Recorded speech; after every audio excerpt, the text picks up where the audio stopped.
Chapter 314, Departure, 3, Oh, don't keep me in suspense this time. Leng Ruoxue warned. Her hands danced in the air, making hand seals, and unlocked another seal of the Heaven and Earth bracelet. After another seal of the Heaven and Earth bracelet was unlocked, the spiritual energy in the space became denser, and the area expanded nearly twice in size. Moreover, 3 new pieces of land appeared. I have new land. Qing Ju shouted happily. Big bro Qing Ju, this is great. We can plant more things now. The little black dog jumped up and down happily. 2 drops of cold sweat dripped down Leng Ruoxue's forehead as she grumbled in her heart, these 2 farming maniacs are actually more enthusiastic about seeing land than seeing me. Big sister, my new ability this time is the ability to transform into your weapon.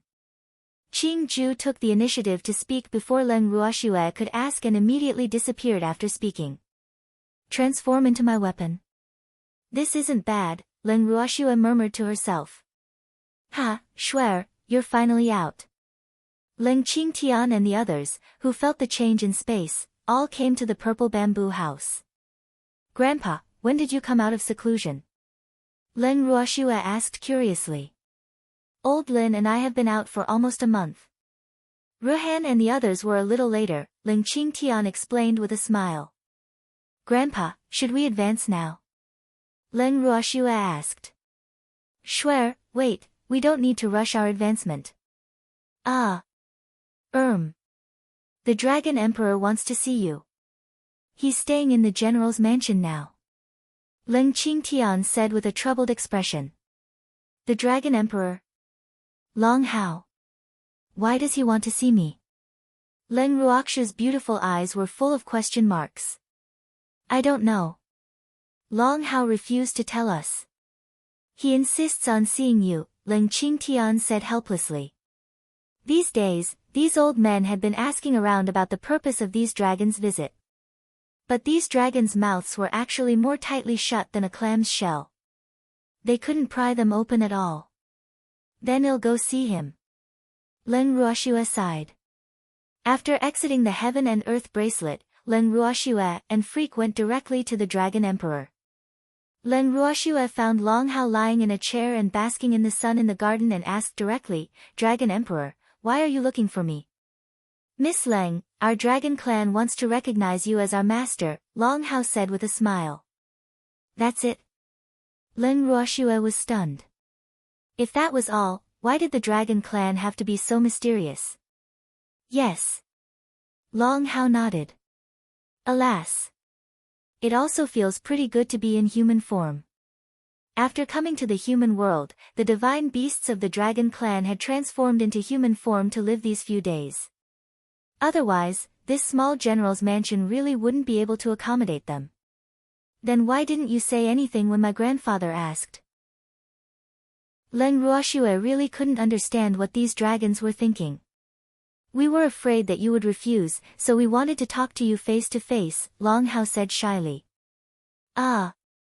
You're right. I have enough beasts now, so I don't intend to take in any for now, Leng Ruoxue said honestly. As for whether she would take them in the future, she didn't know either. Can't you make an exception once? On the account that we had a deal before? Long Hao said weakly. He also knew that they were in the wrong in the previous deal, but he had to worm his way into getting close to her. Our dragon clan is very strong. We will definitely be your greatest help in the future, Long Hao added. Long Hao, although I don't intend to take in any beasts for the time being, my relatives and subordinates can take you in. So your clan members can acknowledge them as their masters if they're willing, Leng Ruoxue reminded kindly. In fact, she knew very well why the dragon clan wanted to recognize her as their master, so letting them recognize her relatives and subordinates as their masters was also considered doing what they needed. I need to discuss this with the elders, Long Hao said awkwardly. No problem. Discuss slowly. But I want to remind you that we're going to leave the Ling Feng continent soon. With that, Leng Ruoxue pulled Freak away. Shuer, will the dragon clan agree? Freak asked curiously. Yes. Otherwise, they wouldn't have come all the way here, Leng Ruoxue said understandingly. There were probably no dragons remaining on Dragon Island now. Where are we going? The two of them had already walked out of the general's mansion while they spoke. I'm going to advance, Leng Ruoxue said with a smile. She walked to a spacious open space and summoned Quill. Quill, I want to go somewhere to advance, Leng Ruoxue said directly to Quill. Yes, master. Quill flapped his wings, jumped into the air, and slowly became a small black dot that disappeared into the sky. Quill brought Leng Ruoxue and Freak to an uninhabited valley. Leng Ruoxue jumped down from Quill's back and released her beasts. Then she sat cross-legged on a boulder and waited for the heaven and earth laws to descend. After a while, the heaven and earth laws arrived as expected. Leng Ruoxue absorbed the spiritual energy bestowed upon her by the heaven and earth laws to her heart's content. After the heaven and earth laws slowly dissipated, a thought flashed through Leng Ruoxue's mind: leave the Ling Feng continent 3 days later. So soon? Leng Ruoxue didn't expect to leave so soon after advancing to spiritual deity. After her advancement, Leng Ruoxue and Freak immediately returned to the general's mansion and told everyone about this. We're leaving in 3 days. If you have anything to settle, do it quickly, Leng Qingtian reminded. After discussing, these old men decided that they would advance in another dimension. I can leave any time. Me too. Fengde, go to the Prosperity Pavilion and tell Big Brother Wang and the others that it will belong to them from now on, Leng Ruoxue suddenly said to Fengde. After the opening of the Prosperity Pavilion, she hadn't really cared much about it. Fortunately, Su Xing wasn't aware of the relationship between her and the Prosperity Pavilion, so it was able to escape disaster. Yes, Mississippi. Do you want me to visit the Hurricane Mercenary Group and ask them to take care of it? Fengde suggested. Chapter 315, Departure, 4, Go ahead. Take this to Big Brother Ju while you're there. Leng Ruoxue took out 2 accumulation elixirs and handed them to Fengde. Okay, Fengde replied and left the general's mansion. After arranging everything and informing the dragons, Leng Ruoxue and the others waited quietly for the moment of departure. 3 days later. Grandpa, Leng Ruoxue called softly while looking at Leng Qingtian standing in the garden. Only her grandfather was still outside. Swear, let me take one last look, Leng Qingtian said nostalgically. After leaving today, he probably wouldn't have the chance to return. Okay, Leng Ruoxue replied. Swear, send me into the space, Leng Qingtian said after a long while. Leng Ruoxue nodded and sent Leng Qingtian into the bracelet, leaving her alone in the garden. A moment later, a golden beam of light descended from the sky and enveloped Leng Ruoxue. After a few minutes, the beam of light disappeared, and the garden was empty. When the warm golden light disappeared, Leng Ruoxue slowly opened her beautiful eyes and observed her surroundings. Ah! This place is very barren. There was no sign of human habitation, and all she could see were barren land, overgrown weeds, and endless mountain ranges. Leng Ruoxue was dumbfounded. This place is the upper realm? She was very doubtful. Did the golden light bring me to the wrong place? Did it mess with me? Otherwise, why would it leave me here in this place without a single trace of humans? I can't even find anyone to ask for directions. With a thought, Leng Ruoxue moved Freak, her grandfather, and the others out of the bracelet. Swear, are we here already? Leng Qingtian was a little confused when he emerged, especially when he saw the desolate wilderness. Where is this place? Why is it so? Old man was stunned and speechless. Swear, don't be scared. I will protect you, Freak said with incomparable affection as he hugged Leng Ruoxue's slender waist, his eyes full of allure. Which eye of yours saw that I was afraid? Humph. I'm the one protecting you if there's any protection needed. Ah, this place is so remote. If you meet a bad person who takes a liking to your beauty, you will be in danger, Leng Ruoxue teased Freak. Yes, that's right. You have to protect me, Freak said cooperatively. Okay, don't worry. Old man, what do you know about this world? Leng Ruoxua turned to ask Old Man, little girl, to be honest, I don't know much about this world. Moreover, I've already told you everything I know. Oh right, I also know that your Leng family's seniors have a very high status in this world, Old Man explained simply. Ruoxua, let's leave this place. There probably won't be anyone in these barren mountains, Lin Liang suggested. He didn't expect the beam of light to leave Leng Ruoxua in such a desolate place. They were unfamiliar with the place and people here, so they were unsure of what to do. Grandpa, do you want to advance first? Leng Ruoxua asked after some thought. This was a good place to advance, where they wouldn't be disturbed. Leng Qingtian and the others looked at each other and nodded. Okay. Lass. I don't want to advance with you. I want to break through by myself, old Zhao said stubbornly. Ruoxua, we're not in a hurry either, Feng Jing and the Feng family's first elders said at the same time. Okay. Grandpa, Old Man, Grandpa Lin, advance first. Leng Ruoxua nodded and released the dragons who were going to contract with the three of them. After hearing her proposal, the dragon clan had been hesitant, but they immediately agreed after knowing that Leng Ruoxua and the others were about to leave the Ling Feng continent. But the dragon clan had a condition. They requested to choose their masters themselves, so Leng Ruoxua sent them all into the bracelet to let the dragons cultivate feelings with her grandfather and the others. After a short period of interaction, most dragons had already found their masters, and the first elder of the dragon clan had decided to contract with her grandfather. Long Hao chose her elder brother. Okay. The three old men let out their beasts, contracted with the dragons, and began to break through with all their might. About 2 hours later, 3 streams of heaven and earth laws descended one by one. After a while, the heaven and earth laws slowly dissipated, and the three of them officially advanced to spiritual deity. The three old men's beasts, especially the dragons, advanced separately after receiving the benefits of their master's advancement. Long Sheng, what level are you now? Leng Ruoxua looked curiously at the first elder of the dragon clan, who had transformed into his original form. Little master, I am a level 6 divine beast now, Long Sheng said respectfully. Level 6 divine beast? Leng Ruoxua was confused.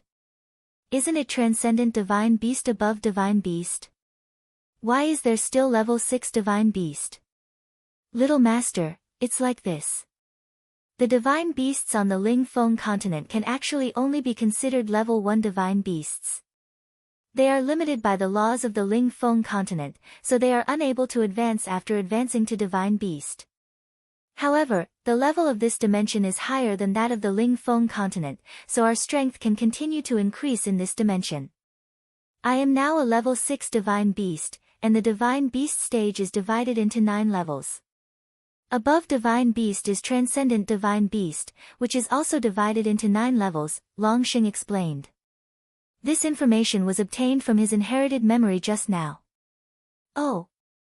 Leng Ruoxua nodded. She didn't expect the division of divine beasts to be so detailed. Feng Zhan, Charm, can you advance? Leng Ruoxua sent a voice transmission to her beasts. Master, I can, Feng Zhan was first to reply. He had been a divine beast for a long time and had already accumulated enough spiritual power in his body.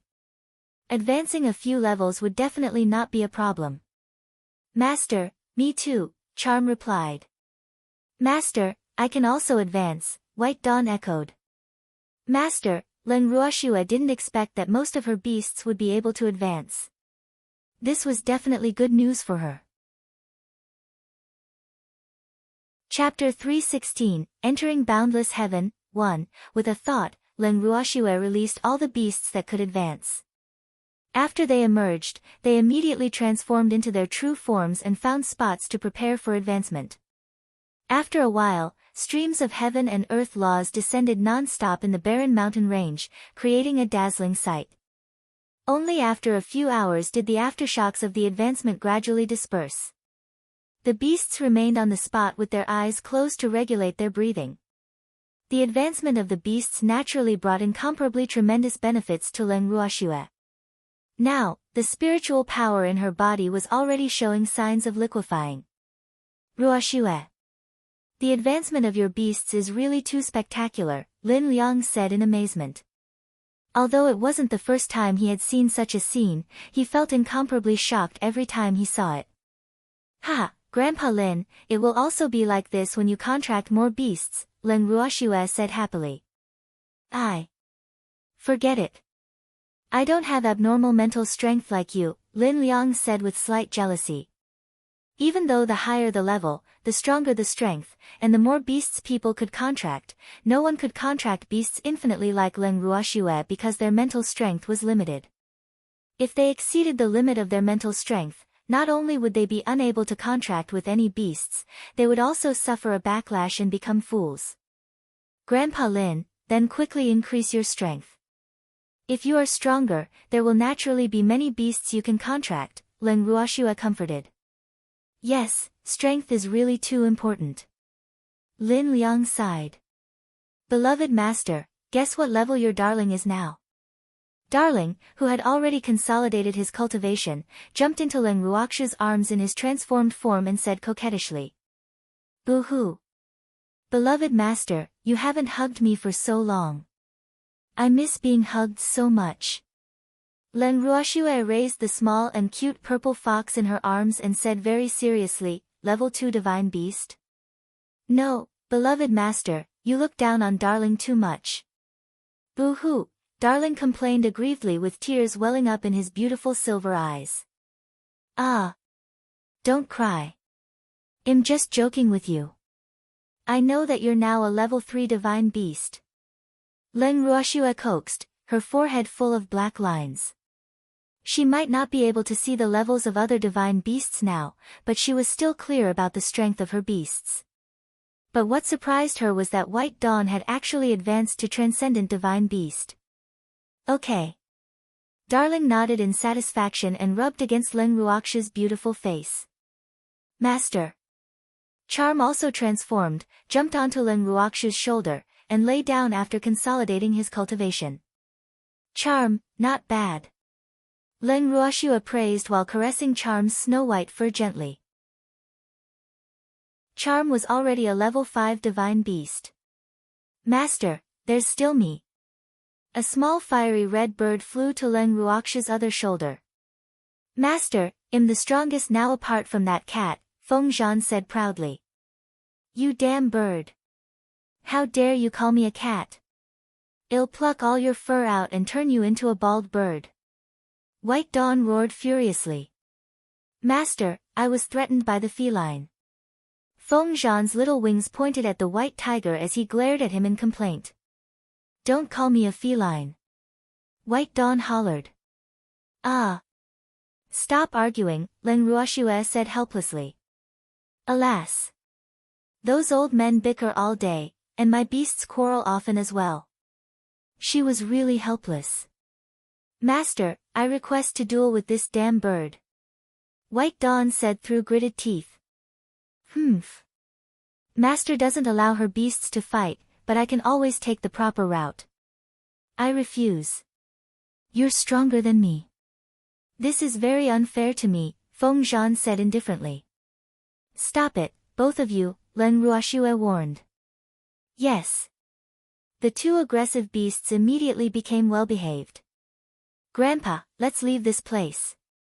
Leng Ruoxue turned to her grandfather. Okay, let's go. Leng Qingtian nodded. The most important thing now was to find a place with people and ask about the situation here. Leng Ruoxue sent most of the beasts into the bracelet, leaving Charm, Feng Zhan, and Quill out. Which way should we go? Leng Ruoxue asked with a headache as she looked at the winding mountain roads.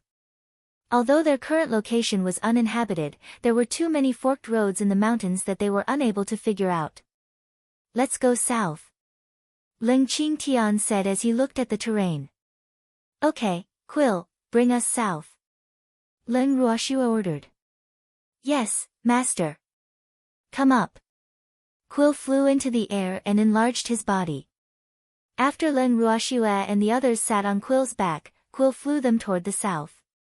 After flying for a day, they didn't find a single person. Moreover, they still didn't leave the mountain range. Why is this mountain range so big? Old Zhao grumbled. However, no one paid any attention to him. Master, there are sounds of fighting not far ahead, Quill suddenly said. Let's go take a look, Leng Ruoxue said without hesitation. It really wasn't easy. They finally found some people. Carrying Leng Ruoxue and the others, Quill flew toward the location of the fight. After arriving at the spot, everyone jumped off Quill's back and watched the battle not far away. On one side of the fight was an ugly spirit beast with a body like a small mountain. On the other side were a middle-aged man and a youth of 15 or 16 years old. Both of them were spiritualists. The middle-aged man was a spiritual supremacy while the youth was a spiritual sovereign. As for the ugly beast, Leng Ruoxue carefully searched for information about it in her mind.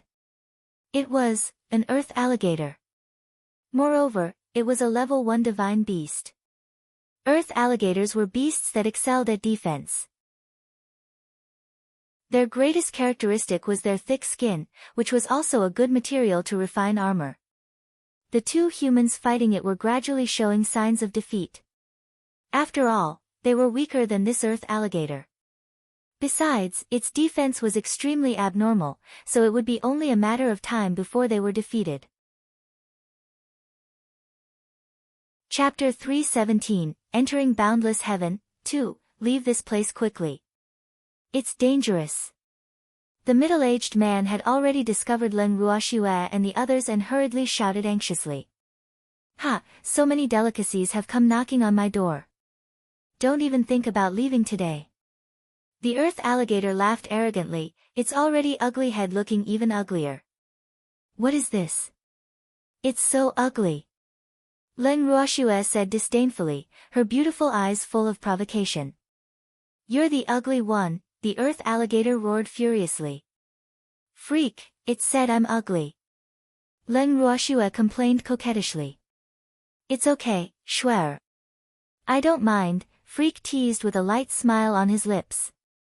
Leng Ruoxue nodded with satisfaction and deliberately said loudly, okay, what should we do with this big guy? Although this thing is ugly, I heard that its meat is quite delicious. Freak's shiny black eyes sized up the earth alligator. Damn humans, I won't let you go. You're dead, the earth alligator roared. It was so angry. These two damn ugly monsters actually discussed how to deal with it in front of it and said that they wanted to eat its meat. Humph. It would let these two humans know who would be eating whom. With a frightened face, Leng Ruoxue snuggled up to Freak. Freak, we're being threatened. I'm so scared. Don't be afraid. I will protect you, Freak said domineeringly. Seeing Leng Ruoxue and the others ignoring him, the middle-aged man shouted again, hurry up and run. Leave this place. None of you can run away. I'll deal with them after I kill you, the earth alligator said confidently to the middle-aged man. It quickly raised its giant tail, bringing forth gusts of wind that hit the middle-aged man like knives. This ugly thing is quite powerful, Leng Ruoxue said coldly. Quill, go teach it a lesson, Leng Ruoxue ordered. If she didn't do anything, the people she finally found with great difficulty would die. Yes, master. Quill jumped into the air and flew above the earth alligator. His huge eagle claws directly pressed on the earth alligator's head. With a crack, his sharp claws instantly sliced through its head. The mountain-like earth alligator didn't have the slightest ability to resist and died. Ah!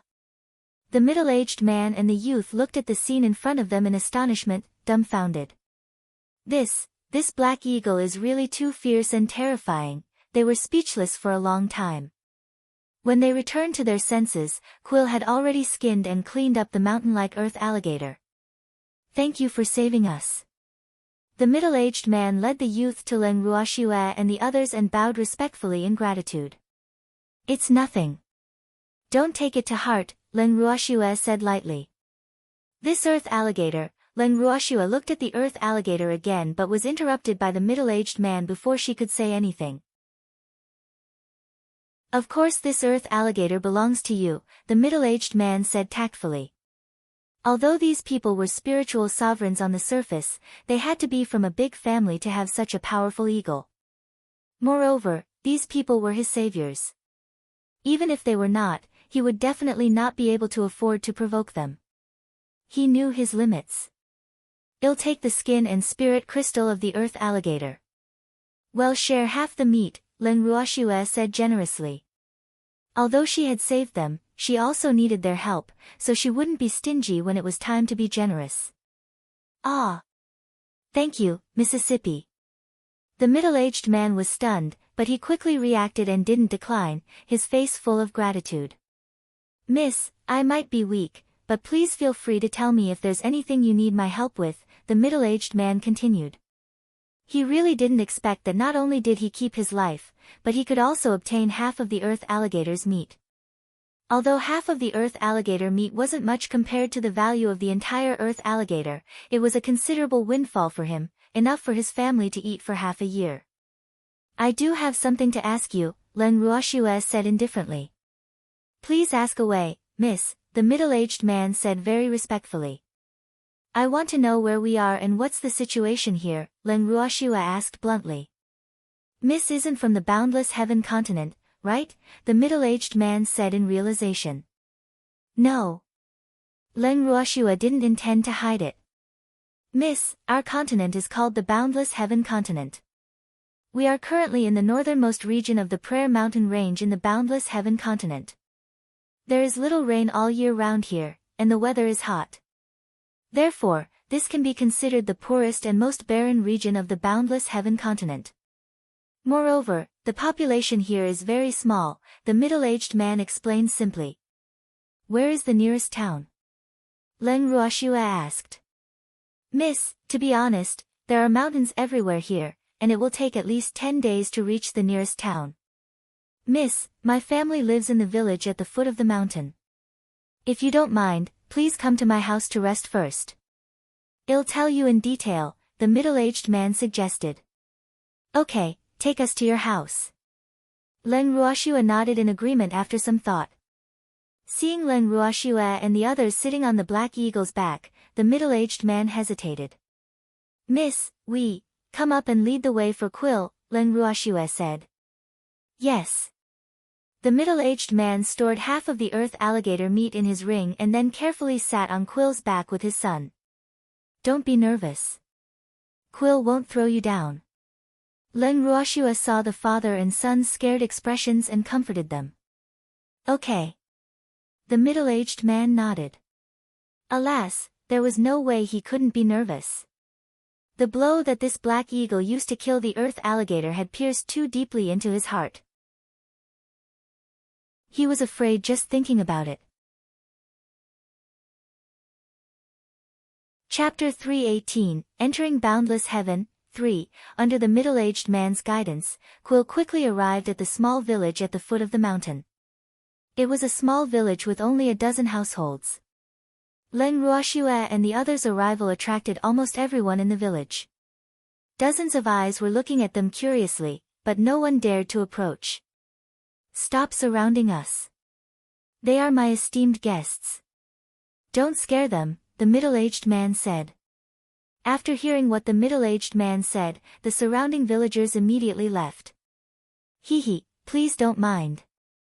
We rarely have outsiders here, the middle-aged man said apologetically.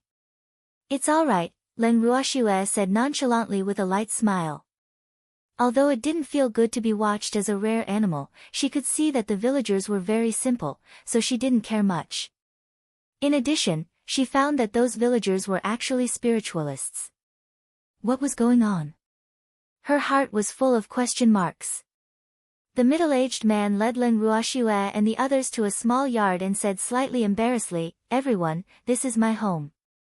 I hope you don't mind. It doesn't matter. We often camp in the wilderness, Leng Ruoxua said indifferently while looking at the middle-aged man's home. This house was very simple. There was only a stone table and a few stone benches in the yard and not a single piece of decent furniture in the house. Please have a seat here. The middle-aged man pointed at the stone benches. Okay. Leng Ruoxue and the others followed the host's arrangements and found a place to sit in the yard. The middle-aged man turned to his son. Minger, quickly go make some food for our esteemed guests. There's no need to trouble yourselves. Tell us in detail about the situation here. Leng Ruoxue said. Okay. The middle-aged man sat down beside them and then introduced the basic situation of the boundless heaven continent to them. After about 2 hours, Leng Ruoxue and the others finally had a basic understanding of this continent. This boundless heaven continent was vast, approximately twice the size of the Ling Feng continent. There were no countries on the continent, it was all cities. But the 3 largest cities on the continent had always been controlled by the 3 great families for many years. The 3 great families were mainly the Leng family, the Lan family, and the Sun family. These 3 families were fully deserving of being the hegemons on the boundless heaven continent. Their power and status were so great that others could only look up to them. Moreover, the people on this continent were born with the ability to cultivate spiritual power and become spiritualists. However, the spiritualists in this world could only be considered ordinary people. If they wanted to stand out and be respected on the continent, they had to become mystics. Mystics were the most honorable profession on the continent. But the chance of becoming a mystic was only 1 in 10,000. Miss Leng, I have a map of the boundless heaven continent here for you. After the middle-aged man finished explaining, he went to his room to take a slightly yellowed map and handed it to Leng Ruoxue. Thank you. Leng Ruoxue took the map and stored it directly in her ring. This map was currently what she needed the most. Big Brother Wu, how can I become a mystic? Leng Ruoxue asked. Hee, Miss Leng, if you want to become a mystic, you have to go to the Mystic Association. There will be specialists there to guide you. But converting your spiritual power into mystic power isn't easy, the middle-aged man, Wu Kai, reminded. Is there a mystic association in the nearest town? Leng Ruoxue continued asking. Yes, but the mystic association there is very small. If you want to convert your spiritual power, I suggest you go to a larger branch. That way, the success rate will be higher, Wu Kai reminded. It's okay. We're just going to take a look. Big Brother Wu, we won't disturb you anymore. Goodbye. Leng Ruoxue prepared to leave after getting what she wanted to know. Okay. May we see each other again, Wu Kai said politely. Okay. Leng Ruoxue and the others nodded, sat on Quill's back, and flew toward the nearest town. Quill was very fast. Leng Ruoxue and the others arrived at their destination, Windless City, in just 3 days. Windless City wasn't big, but it was connected to the 3 main cities. It belonged to the Sun family of the 3 great families, and the city lord of Windless City was from one of the affiliated families of the Sun family. Outside the city gate, Leng Ruoxue and the others jumped off Quill's back and were about to enter the city on foot when the soldiers guarding the city gate stopped them. Please pay the entrance fee. 50 amethyst coins per person, one of the soldiers said coldly. Ah! Leng Ruoxue and the others were stunned. It was really too despicable to charge 50 amethyst coins for the entrance fee of such a small city. One had to know that the common currencies of the boundless heaven continent were amethyst coins and purple gold coins. The exchange rate between amethyst coins and purple gold coins was 100:1. There were 8 of them in total, and if each person had to pay 50 amethyst coins, then they would need 400 amethyst coins, equivalent to 4 purple gold coins. Leng Ruoxue had always thought that she wasn't in need of money. But she would probably become poor soon with this way of spending money. Here. Leng Ruoxue resigned herself to paying. She took out 400 amethyst coins and handed them to the soldiers guarding the gate. Alas! We're new here. Boo-hoo. After entering the city, Leng Ruoxue and the others were surprised to find that the city was quite bustling despite being small. The streets were rather busy and crowded as people came and went. Lass, when we're stronger in the future, we can build a city and be the city lord to play. Well, charge everyone 100 amethyst coins for entering the city, old Zao said emotionally. This money was really too easy to earn.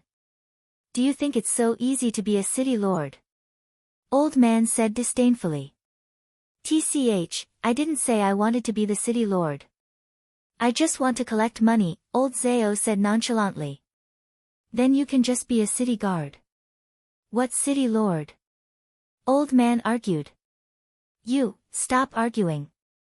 We're about to reach the Mystic Association. Don't let others laugh at you, Len Ruoxue said helplessly. Chapter 319, Entering Boundless Heaven, 4, okay. The two old men obediently shut their mouths and stopped talking. According to the location marked on the map, Len Ruoxue and the others found the Mystic Association smoothly. They opened the door and walked in. Len Ruoxue walked directly to the front desk and said to the receptionist inside, I want to convert spiritual power. The receptionist, who was fiddling with her nails, looked up and asked arrogantly, are all of you going to convert your spiritual power? No, only the 5 of us want to convert, Len Ruoxue said lightly. Len Ruoxue and the others didn't hide their strength because the minimum requirement for spiritual power conversion was to be a spiritual deity. 100 purple gold coins per person, the receptionist said and then lowered her head to repair her nails. What? 100 purple gold coins? Are you robbing us? Old Zao couldn't help exclaiming. What? You don't have money. How dare you come for spiritual power conversion without money? Not just anyone can be a mystic, the receptionist said with a face full of mockery and disdain. This is 500 purple gold coins. Len Ruoxue took out 500 purple gold coins and threw them in front of the receptionist. Fortunately, she had the foresight to go to the bank to exchange amethyst coins for purple gold coins before coming to the Mystic Association. Otherwise, they would be looked down upon by this snobbish woman. The receptionist was stunned. She didn't expect this unbelievably beautiful girl could really afford 500 purple gold coins. This wasn't a small sum. What? Is there not enough money? Len Ruoxue said lightly while looking at the stunned receptionist. Ah. It's enough, the receptionist said awkwardly after returning to her senses. Len Ruoxue glanced at the receptionist and asked coldly, then can we convert our spiritual power now? Okay, fill out this form. The receptionist took out a few forms from a drawer and handed them to Len Ruoxue. Grandpa, here you go. Len Ruoxue distributed the forms to Len Qingtian and the others. After filling in the forms, Len Ruoxue and the others returned them to the receptionist. Come with me, the receptionist said uncomfortably and led Len Ruoxue and the others to the second floor. After they arrived on the second floor, the receptionist knocked on the door of one of the rooms. President, some people wants to convert spiritual power, the receptionist said respectfully through the door. Invite them in. A man's voice sounded from behind the door. Please head in, the receptionist said to Len Ruoxue and the others before turning to leave. Len Ruoxue and the others pushed the door open and walked straight in. In the room, a man was sitting in a chair and looking at them with a smile on his lips. The man was about 20 years old. He was handsome, refined, noble, and very friendly. Welcome, everyone. It's been a long time since so many people came to our branch to convert spiritual power, the man said with a friendly smile. How can ordinary people afford it when it costs so much money? Of course there would be no one. Old Zao seemed to be muttering to himself, but his voice was so loud that everyone could hear him. Our prices are all set by the Mystic Association. If you really have any difficulties, you can pay in installments after the conversion is successful, the young man explained very nicely. There's such a thing. What if the conversion fails? Old Zao asked curiously. If the conversion fails, and you really can't afford to pay, you can settle this sum of money as long as you work for our mystic association for 2 years, the young man said. Oh. Then why did your receptionist say that we can't convert if we don't have money? She also said that not just anyone can become a mystic, old Zao asked curiously, his face full of the words, humbly asking for advice and shamelessly asking. Ah. I think she didn't explain it clearly, the young man said awkwardly. But he had already decided the fate of the receptionist in his mind. I am Lan Ming, the president of Windless City's Mystic Association. I will be the one to guide you in the spiritual power conversion. Lan Ming changed the topic. Your Excellency Lan Ming, please explain the method of converting spiritual power and the things to take note of. Ling Qingtian said. Okay. Spiritual power conversion is an important turning point for becoming a mystic. After successful conversion, you will become a respected mystic. The ranks of mystics are divided into 6 levels: mystic, elementary mystic, great mystic, mystic monarch, mystic sovereign, and mystic supremacy. The color of the mystic power of mystics is light yellow, yellow for elementary mystics, light green for great mystics, green for mystic monarchs, light purple for mystic sovereigns, and purple for mystic supremacies. The mystic power attributes are the same as the spiritual power attributes of spiritualists. In addition, the conversion of spiritual power to mystic power will be very painful, so you have to persevere and not give up halfway. Otherwise, the conversion will fail. I have been at the Mystic Association for many years and have seen many people who failed because they couldn't make it through the last hurdle. I really hope that each of you can succeed, so please remember my words, Lan Ming said very sincerely. Thank you. We will remember, Leng Ruoxue said. This is the incantation for spiritual power conversion. Please remember it. Lan Ming handed each of them a card that resembled a magnetic card. Leng Ruoxue and the others took the cards and memorized the incantation on it. After your conversion succeeds, these cards will also become proof of your identity as mystics in the future, so please take good care of them, Lan Ming reminded. Okay. Leng Ruoxue and the others nodded. Now, I'll bring you to the conversion room. Lan Ming stood up. Leng Ruoxue and the others followed Lan Ming to a large sealed room. This room was very spacious, and it was divided into several small rooms. Choose a room each and then enter for your conversion. Lan Ming said. Leng Ruoxue and the others nodded, and then each entered a small room. After entering the small room, Leng Ruoxue was surprised to find that the spiritual energy in the room was very dense. The walls of the room were embedded with crystals for spiritual energy gathering.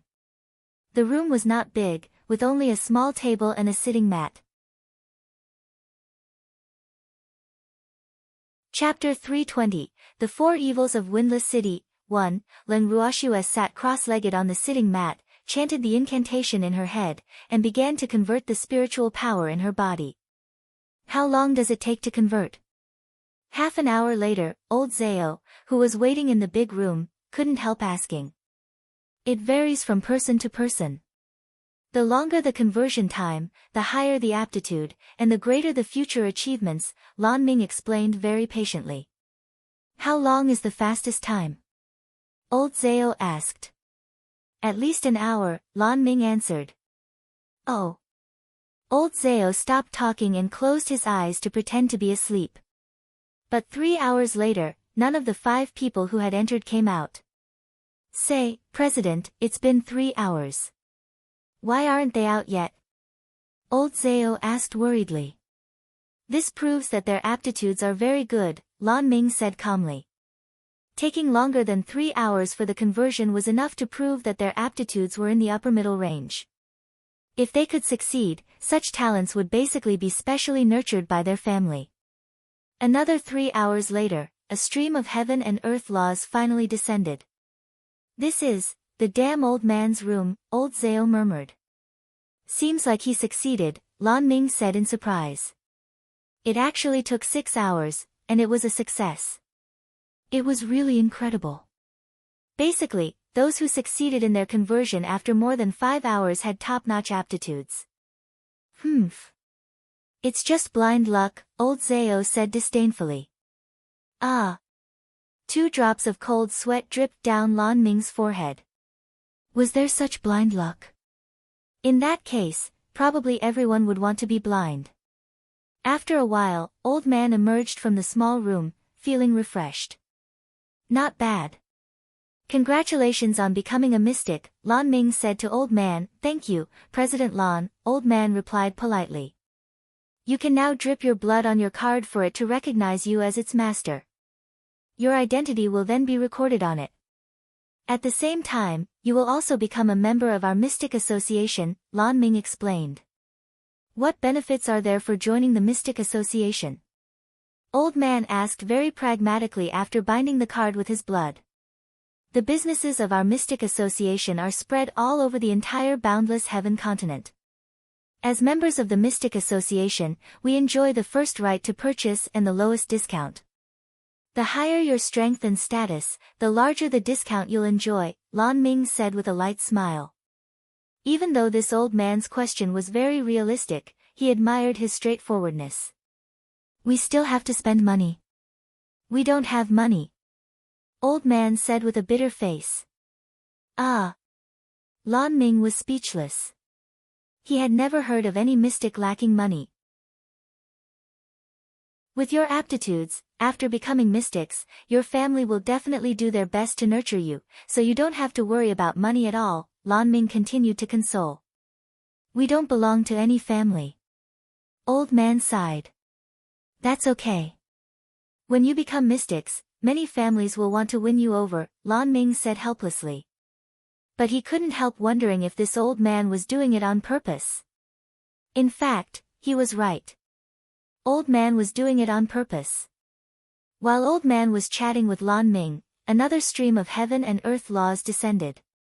Hee, Brat Lin has also become a mystic, Old Man said happily. Before long, another stream of heaven and earth laws descended again, and Ling Qingtian also became a mystic. Lan Ming was a little speechless. Seeing the streams of heaven and earth laws descending one after another, he couldn't help muttering in his head, when did becoming a mystic become so easy? Moreover, what's even more unbelievable is that their aptitudes are getting better and better. Lin Liang and Ling Qingtian walked out of the small room at almost the same time. After they came out, Lan Ming repeated the same words to the two of them. After that, he sat quietly by the side and waited because there were still 2 people who hadn't come out of the small room. Moreover, he was very curious to know if the last 2 people could also become mystics. Time slowly passed. Another 4 hours passed, but there was still no movement from Ling Ruoxue and Yi Chen. Gradually, Lan Ming lost his composure. The spiritual power conversion of the top geniuses on the boundless heaven continent only took 8 hours. But 10 hours had passed, and there was nothing from the 2 people in the small room. A day passed, but Ling Ruoxue and Yi Chen had yet to emerge. Lan Ming was sitting in a chair in the big room and looking at the few old men sleeping soundly not far away. He felt a little speechless. Why aren't they worried at all? Instead, I'm the one guarding here motionlessly. What's going on? Are the 2 of them not out yet? Old Zhao, who just woke up, asked with some confusion in his eyes. Not yet, Lan Ming replied lightly. Oh, I'll continue sleeping then. Old Zhao lay on the ground and even started snoring. 2 days passed. 3 days passed. On the 4th day, the heaven and earth laws that hadn't appeared for a long time finally descended once again. Seems like Brat Yi has converted successfully as well. Old Man said in realization. In fact, he was already prepared for their success. After all of them had taken the little girl's remolding pills. Moreover, they had also eaten so many spirit fruits. If they failed, what would that make them? They could just become pigs. After a short while, Yi Chen walked out of the small room. Grandpa, isn't Shuer out yet? Yi Chen looked around but didn't see Shuer at all. He felt a little disappointed. Not yet. Don't worry. Ling Qingtian comforted. Alas! I wouldn't have come out so early if I knew that Shuer hadn't come out yet, Yichen muttered in his head. When Lan Ming saw Yichen walk out of the small room, he didn't say a word because he was utterly shocked. He had always thought that his aptitude was good, but compared to these monsters, he knew that his aptitude was nothing to be proud of. Chapter 321, The Four Evils of Windless City, 2, in the small room. At this moment, Leng Ruoxue had reached the final moment of the spiritual power conversion. Through her divine sense, she could clearly see the silver-white mystic power source in her dantian becoming clearer and more condensed. The mystic power source was a silver-white sphere of light that formed from the conversion of spiritual power. When you converted all your spiritual power to mystic power, your mystic power source would also become more and more condensed. This was also the only place to store mystic power. The greater the mystic power source, the more mystic power stored. The spiritual power in her body was abnormally dense because of the heaven-defying art, so it took her longer to convert all this spiritual power into mystic power. Moreover, converting spiritual power into mystic power would cause some pain, and this pain intensified as time passed. Enduring the intense pain, she finally converted the last bit of spiritual power in her body into mystic power.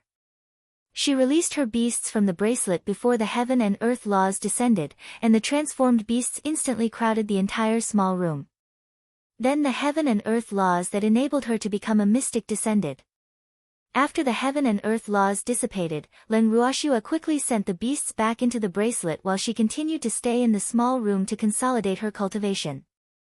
After becoming a mystic, Leng Ruoxue realized that she needed more heaven and earth spiritual energy. When she was a spiritualist, the ratio of spiritual energy she absorbed to spiritual power was 1:1. But after becoming a mystic, the ratio of absorbed spiritual energy to mystic power was 10:1. In the other words, no matter how much spiritual energy she absorbed when she was a spiritualist, she could transform 100% of it into spiritual power. But after becoming a mystic, she could only transform the same spiritual energy to 10% of mystic power. After consolidating her cultivation, Leng Ruoxue stopped cultivating, stood up, and left the small room. Shuer, you're finally out. Boo-hoo! Freak immediately rushed forward and hugged Leng Ruoxue tightly the moment she walked out. Freak, what's wrong with you? Leng Ruoxue's face was full of question marks. Isn't his reaction a little too big? I missed you so much. Boo-hoo, Freak choked. He hadn't seen Shuer for 5 days. He missed her so much, so much. I missed you too. Be good. Don't cry. Leng Ruoxue coaxed helplessly. Alas! He's becoming more and more clingy. You're finally out. Lan Ming walked to Leng Ruoxue. Was I in there for a long time? Leng Ruoxue's face was full of doubts. It's been 5 days. Lan Ming sighed, with the word monster written on his handsome face. Oh, President Lan, is everything okay now? Leng Ruoxue said lightly. Your card needs a drop of your blood to recognize you as its master, Lan Ming quickly said. Leng Ruoxue's indifferent reaction was really a little unexpected. President Lan, does the association provide mystic skills for mystics? Leng Ruoxue asked. Both spiritualists and mystics had their own specialized skills. After becoming a mystic, spiritual skills were still usable, but they were not as powerful as mystic skills. Moreover, mystic skills were also divided into elementary, intermediate, advanced, earth grade, and heavenly. So she guessed that the Mystic Association would at least provide elementary mystic skills. The association can provide elementary and intermediate mystic skills for free. Advanced mystic skills have to be bought with money. Earth grade and heavenly mystic skills can only be bought at auctions, Lan Ming explained. Oh, then I want one set of elementary, intermediate, and advanced mystic skills of each element, Leng Ruoxue said after some thought. Alright. Apart from the elementary and intermediate mystic skills, it'll sell you the advanced mystic ones at a 40% discount, Lan Ming said after being stunned. Can't it be cheaper? We're short on money, old man said pitifully, tears flashing in his slightly turbid eyes. 50% off then, Lan Ming said weakly as 2 drops of cold sweat dripped down his forehead. Thank you, President Lan. A faint smile appeared on Leng Ruoxia's lips. She looked at old man with admiration in her beautiful eyes. Okay. You know how to save. Not bad. This is a good sign. Come with me. It'll bring you to get the mystic skills, Lan Ming said. Okay. Leng Ruoxia and the others followed Lan Ming to the library. After entering the library, Lan Ming took out several scrolls made of beast skin and handed them to Leng Ruoxia. All the mystic skills you want are here, Lan Ming said. Thank you, President Lan. Leng Ruoxia opened the beast hide scrolls and casually flipped through them. Miss Leng, you can look for me if you need anything in Windless City, Lan Ming reminded. Okay. Grandpa, let's go. Leng Ruoxia turned to Leng Qingtian and the others. All right. President Lan, goodbye, Leng Qingtian said politely. After leaving the Mystic Association, Leng Ruoxia and the others planned to find an inn to stay at for the time being. But after searching several streets, they didn't find a suitable place. Either they were too expensive, or the environments were too poor. This one. Leng Ruoxia looked at the relatively clean inn in front of her. Everyone nodded and walked in together. Excuse me, do you want to stay at the inn? The waiter welcomed them warmly as soon as they entered the inn. We want a guest room, Leng Ruoxia said. Ah. You're only booking one room with so many people. The waiter's eyes widened in disbelief. Did I hear it right? What? Is that not allowed? Leng Ruoxia asked. No, but there are so many of you. Is one room enough? The waiter couldn't help asking. That's our business, Leng Ruoxia said lightly. That's right. It's our business. Why are you asking so much? Hurry up and arrange a room for us, old Zhao said impatiently. Damn it. The prices here were exorbitant. It wasn't a place for humans to stay at all. Yes. I'll arrange it immediately, the waiter said fearfully and left. 10 minutes later, the waiter appeared in front of them. Everyone, the room has been arranged. Please follow me, the waiter said respectfully. Chapter 322, The Four Evils of Windless City, 3, Leng Ruoxia and the others followed the waiter to the second floor. The waiter pointed to the innermost room on the second floor.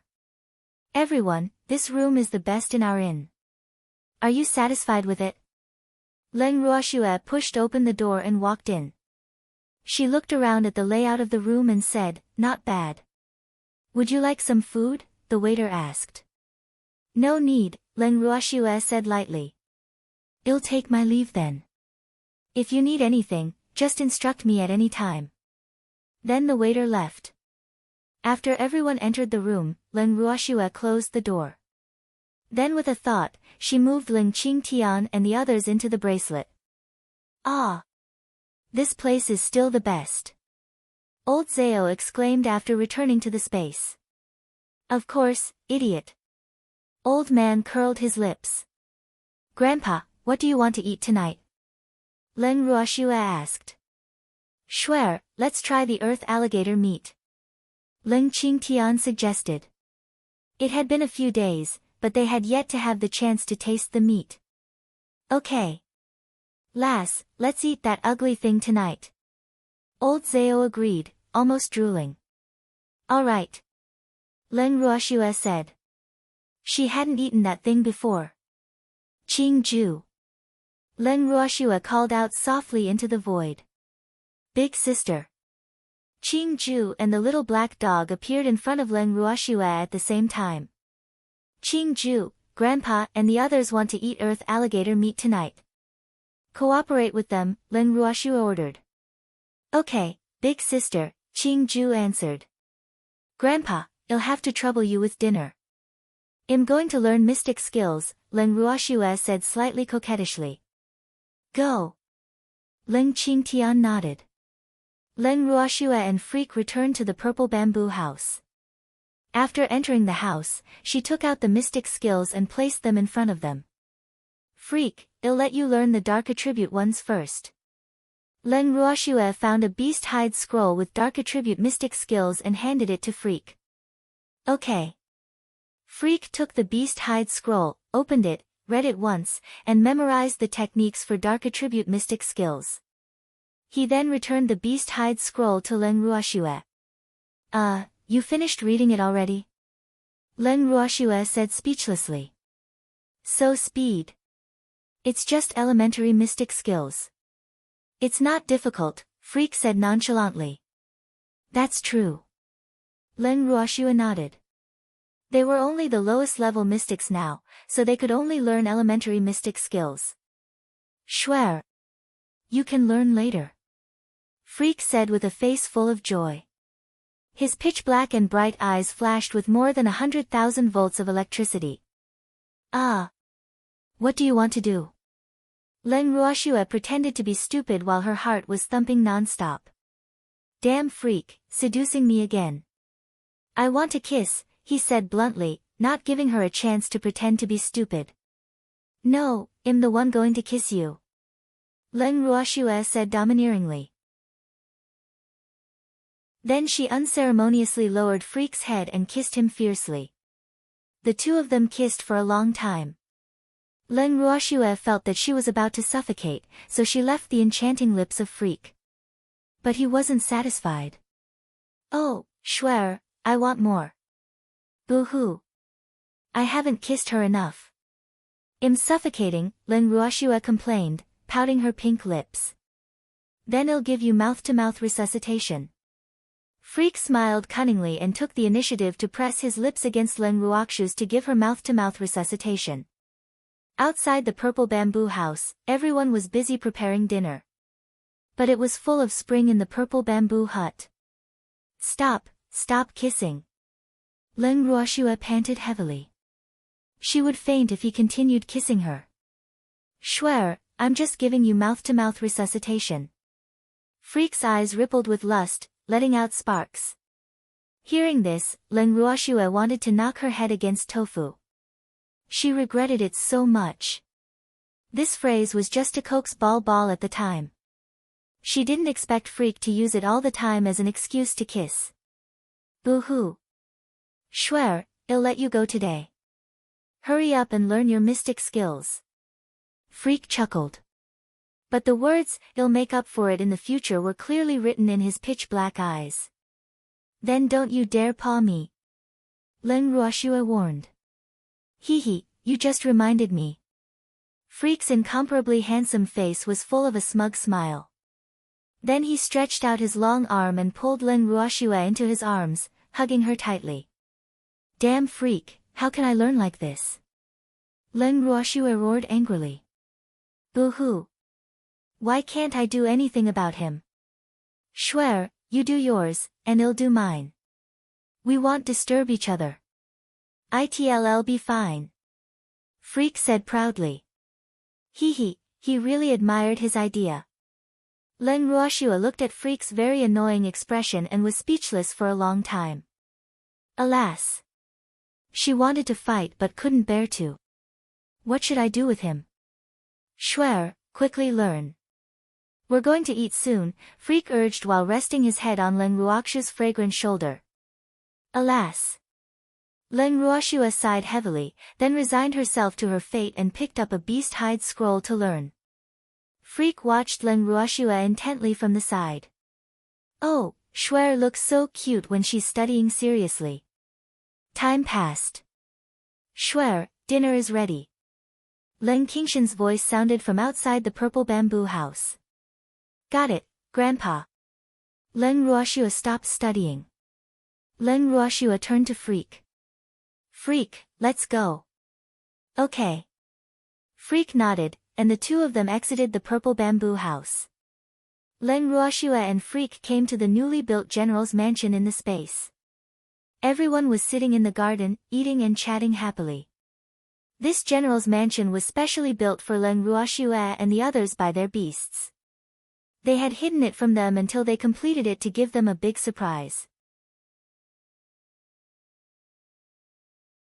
Chapter 323, The Four Evils of Windless City. 4. When Leng Ruoxue and her grandfather saw this general's mansion, which was identical to the one on the Ling Feng continent, they were so touched that tears welled up in their eyes and threatened to spill over.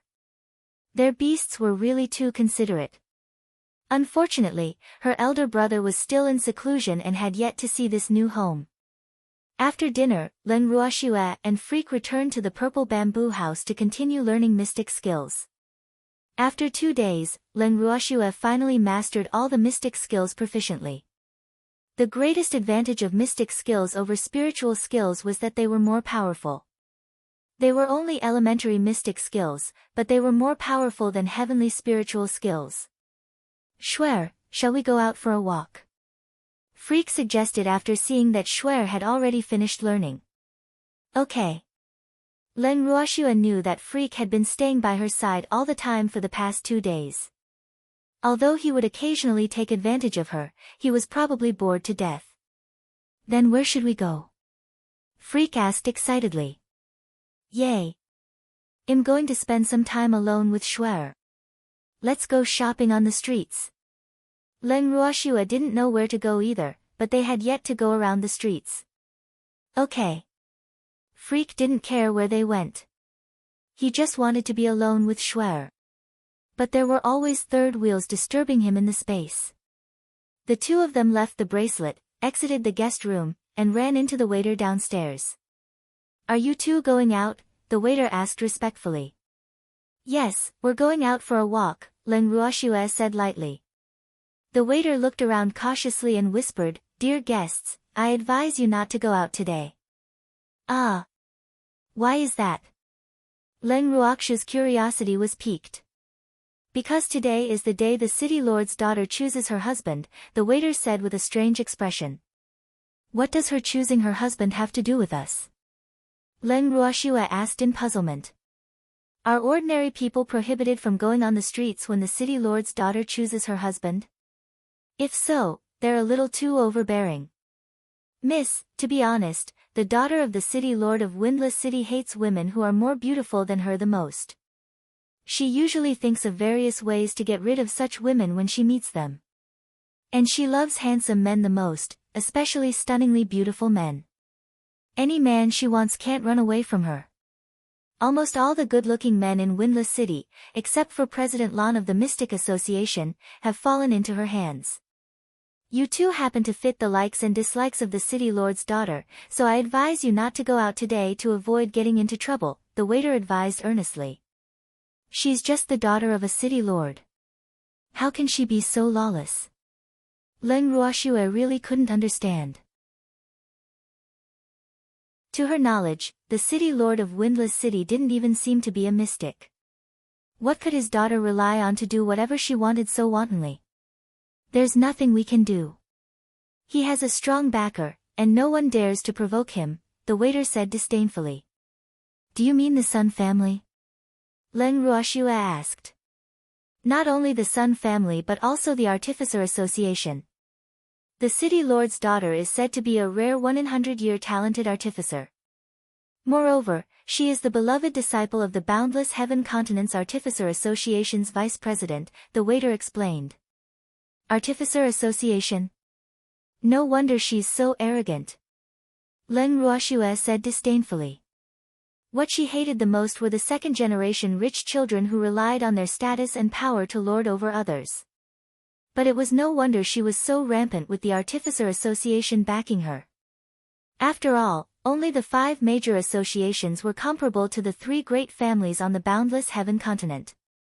After hearing about the glorious deeds of the city lord's daughter, Leng Ruoxue was surprised to find that the women she had encountered on the Ling Feng continent were really nothing. Compared with the city lord's daughter, those women's behavior seemed much more childish. Yes. The citizens of Windless City privately named the city lord's daughter as one of the 4 evils of Windless City, the waiter said with a chuckle. Ah. 4 evils? Who else is there? Leng Ruoxue asked curiously. Flies, mosquitoes, cockroaches, and the city lord's daughter, the waiter said very smoothly. Leng Ruoxue was at a loss for words. Rats were among the 4 evils she knew, but now the rats had been replaced by the city lord's daughter. This was really... Guests! Don't leave the inn for the next few days. I'm saying this for your own good, the waiter reminded worriedly. Thank you. May I know where the city lord's daughter will be choosing her husband? Leng Ruoxue asked. Why are you asking? Don't go and watch the commotion, the waiter said worriedly. Alas. He really didn't want such a beautiful girl to perish. Hee, don't worry. We won't go. Although Leng Ruoxue wasn't afraid of trouble, she was new here after all, so she wouldn't cause trouble if possible. After all, a strong dragon couldn't suppress a local snake. Oh, that's good. The city lord's daughter will be choosing her husband on East Street. It should be under martial law now, the waiter said. Hee, thanks for the news. Leng Ruoxue took out a purple gold coin and stuffed it into the waiter's hand as a reward. Then she walked out of the inn with Freak. The waiter stood still while looking foolishly at the pair leaving as he muttered in his head, didn't I make it clear? Why do they still want to go out? Schwer, where are we going to shop? Freak asked after leaving the inn. Wherever you want, Leng Ruoxue said nonchalantly. She came out to be with Freak. The city lord's daughter is in the east. Let's go north. Freak said after some thought. Okay. Leng Ruoxue nodded, and the two walked toward North Street together. North Street was in the north of Windless City and was a rather bustling street. There were shops lining both sides of the street, but there were few pedestrians on the street. Schwer, let's have a bowl of noodles. The two of them walked around for a while before Freak happened to see a noodle stall on the street, so the idea of eating noodles came to his mind.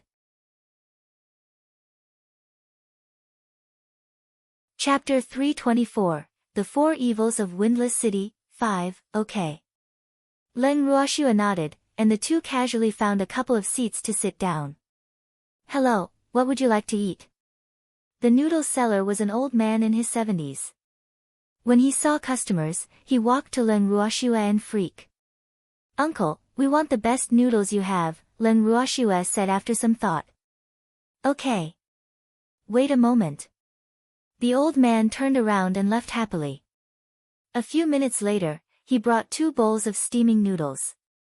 Just as Leng Ruoxue and Freak picked up their chopsticks and were about to taste the noodles, a young man knocked over their table. The 2 bowls of noodles fell to the ground with a plop, directly feeding the ground. Freak grabbed the young man's collar and roared angrily, compensate us. I'm sorry. I didn't do it on purpose. Someone is chasing after me, the young man said apologetically and kept apologizing. Even if someone is chasing you, couldn't you have run somewhere else? Why did you have to knock into our table? Freak shouted furiously. I'm sorry. I really didn't do it on purpose. Hurry up and run. It will be too late if you don't, the young man said anxiously. He tried his best to break free from Freak's grasp, but he couldn't break free no matter what. Run? Why should we run? Is there a tiger behind us? Leng Ruoxue asked in puzzlement. Isn't this man the one being chased? Why do we have to run too? It's even more terrifying than a tiger. Zhu Mutin is chasing after me. Run, the young man said anxiously. When the old man selling noodles heard the name Zhu Mutin, he was so scared that he ran away without caring about his stall. Who is Zhu Mutin? A pig with a peony on its head one? Leng Ruoxue asked curiously. How can you not know who Zhu Mutin is? She's part of the famous 4 evils of Windless City, the daughter of the city lord, the young man said anxiously. He really wanted to die. How could he be unlucky as to meet these 2 ignorant brats? What was more infuriating was that these two people were still holding on to him tightly. Boo-hoo. Isn't she choosing a husband on East Street? Leng Ruoxue still didn't know that she and Freak had been classified as idiots by this man. I am her chosen husband, the young man roared. Ah. Congratulations, Leng Ruoxue said with a smile while looking at the man being held captive by Freak. The man was about 20 years old. He was tall and had a handsome appearance with an extraordinary temperament. He was indeed a rare handsome man, but he was far inferior to Freak. Congratulations my ass. I'll give you two choices. Either let me go or kill me, the young man said with a demeanor welcoming death. Why should we kill you? It's good to be the city lord's son-in-law. That's an iron rice bowl. You will have a backer in the future, Leng Ruoxue teased. Humph. Who cares? Zhu Mudan already has 18 husbands. The young man said disdainfully. 18 husbands. Amazing. Leng Ruoxue was stupefied. The young man gritted his teeth and said resolutely, What must I do for you to let me go? State your conditions. I'll do anything. The young man looked at Freak and continued, Moreover, don't blame me for not reminding you. The two of you are also in danger. You are a stunningly beautiful man and a stunning beauty, so Zhu Mudan will definitely not let you go. Therefore, leaving this place earlier will be beneficial for us. Don't even think about leaving today. An extremely arrogant voice sounded in their ears. Leng Ruoxue raised her beautiful eyes and sized up the owner of the voice. Ah! Is this one of the four evils of Windless City? The woman in front of her was between 20 to 30 years old. She was tall and strong-looking, a little like an orangutan. Her skin was dark, but her figure was curvy. As for her facial features, they were quite complete, and there was everything that should be there. But her eyes, which obviously had signs of excessive overindulgence, were currently releasing a lusty glow. Her not-so-large eyes were staring intently at the young man and Freak. At this moment, Leng Ruoxue suddenly remembered what the waiter said. The city lord's daughter hated women who were more beautiful than her the most. But with this woman's appearance, it was really not easy to find someone uglier than her. Upon seeing this woman, Leng Ruoxue really wanted to ask, which zoo did you come out from? Why were the gates of the zoo so weak? Even gorillas run out. Who are you? Leng Ruoxue's beautiful face was full of question marks. I am the famous daughter of the city lord, Zhu Mudan. How can you not know me? Damn it! Zhu Mudan was instantly angered when she heard that someone didn't know her. I'm sorry. I've only heard of the famous four evils of Windless City, but I don't know the city lord's daughter, Leng Ruoxue said lightly with a gentle smile. It doesn't matter if you don't know. I'll let you know me now. Zhu Mudan said, seemingly generous. Thank you. I know you now. 2 drops of cold sweat dripped down Leng Ruoxue's forehead. By the way, did you just say that none of us can run away today? Leng Ruoxue asked doubtfully. That's right. Zhu Mudan said confidently. Then what do you want to do with us? Leng Ruoxue was really curious. I'm going to kill you. And then keep these 2 men as my 19th and 20th husbands, Zhu Mudan boasted shamelessly with her mouth wide open. Oh. Leng Ruoxue deliberately dragged her voice. Her beautiful eyes looked at the young man and Freak, but she saw that the young man had the words, I was right. It was better to run early. Written on his face. Can you manage so many husbands? Leng Ruoxue asked curiously. No problem. My wish is to have 3,000 in my harem. I only have a few now. Zhu Mudan said proudly. Leng Ruoxue was speechless. This woman is really extraordinary. How could she say something like that? Chapter 325, Eliminating Evil for the People, 1, So? Isn't my wish grand? Zhu Mudan said confidently. Ah. Yes, very grand. But will there be so many men willing to marry you? Leng Ruoxue asked while suppressing her smile. Of course. I'm a rare artificing genius. It's their honor to be able to marry me. They couldn't be happier, so how could they not be willing? Zhu Muten raised her head high, so proud that her tail was about to curl up. Ah. That seems reasonable, Leng Ruoxue echoed. Humph. Woman, it's useless even if you flatter me. You're dead meat. Zhu Muten roared with jealousy. She hated beautiful women. Ah. Leng Ruoxue was stunned. Flatter her? What kind of understanding does this lady have? When did I flatter her? This pig peony really thinks too highly of herself. Come, kill this woman and bring these two men back to the mansion, Zhu Muten ordered her subordinates. Miss, can we play with this woman before killing her? A wretched-looking middle-aged man said lecherously. No problem. I'll reward you with this woman, Zhu Muten said generously. Wait, you're not related to me in any way. What right do you have to decide my affairs? Leng Ruoxue asked speechlessly as several black lines rolled down her forehead. Aren't these people a little too arrogant? Aren't they afraid of kicking an iron plate? We haven't even done anything yet, but they've already distributed the ownership of me and Freak. Zhu Muten pouted and said arrogantly, Humph. I am almighty in Windless City and can decide everything here. Not necessarily. This man has nothing to do with me. You can take him. But the other one is mine. You're not allowed to touch a single strand of his hair. Leng Ruoxue pointed at the young man and then Freak. Humph. She's actually abducting a man in broad daylight on the streets and even wants to try snatching Freak away.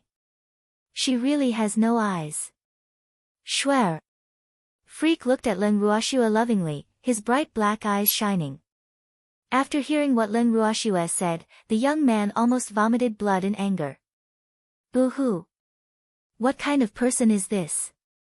They were comrades in the trenches now, so how could they be so heartless? I want these two men, and you're dead meat. Zhu Muten roared with jealousy. Humph. How dare he flirt with another woman in front of me? I'll teach him a lesson when we get back. At this moment, she had already regarded Freak as her possession. Will you get him just because you say so? Do you really think you're an emperor? Leng Ruoxue said impatiently. I am the emperor in Windless City. Zhu Muten boasted shamelessly. Wrong. You are one of the four evils of Windless City hated by everyone, Leng Ruoxue said indifferently with mockery. What did you say? How dare you say that our young lady is one of the four evils of Windless City? Do you really want to die? The wretched middle-aged man jumped out and scolded loudly before Zhu Muten could say anything. Isn't it so? Don't you often curse your young lady as one of the four evils of Windless City in your head? Leng Ruoxue said lightly with a faint smile. This was what Baby told her through voice transmission just now. Nonsense. Miss, I've never scolded you. Don't listen to this woman's nonsense, the middle-aged man denied while looking at Zhu Muten in fear. Don't worry. I won't believe this woman's instigation, Zhu Muten comforted. Humph. I'm not stupid. That was close. The middle-aged man broke out in a cold sweat. He knew better than anyone how vicious his young lattice methods were, so he was really scared just now. Fortunately, she didn't believe this woman's words. Humph. This woman is really too despicable. She actually dared to sow discord between me and Mississippi. I must torture her later. He couldn't help fantasizing about all the things he would do to her in his head. Big sister, this man said he will torture you later, Baby continued via voice transmission. Oh, Baby, big sister knows, Leng Ruoxue said. Incompetent, what are you waiting for? Hurry up and attack. Zhu Muten ordered loudly. Yes, miss, the middle-aged man called incompetent quickly replied. Humph. I'm ready to attack even if miss didn't say anything. Wait. Freak, who had been silent, suddenly said. Beauty, do you have anything to say to Big Sister? Zhu Mutin said with a smile. She couldn't help appreciating him in her head. Beautiful, too beautiful. This man is more beautiful than the 18 husbands in my mansion. I have to obtain this man. Only I am worthy of such beauty. This is your chosen husband. I'll return him to you. Freak pushed the man in his hand toward Zhu Mutin. The young man didn't expect Freak's move at all, so he pounced directly at Zhu Mutin without any mental preparation. Because of the momentum, he pressed Zhu Mutin onto the ground. Ah! You're too anxious. We're in public. Freak said in surprise. In fact, there was no one on the street at this time. The few people here earlier were scared away when Zhu Mutin appeared. Hearing what Freak said, the young man fainted from anger. Zhu Mutin's immediate reaction was, it's over. The beauty is jealous. Zhu Mutin crawled up from the ground awkwardly.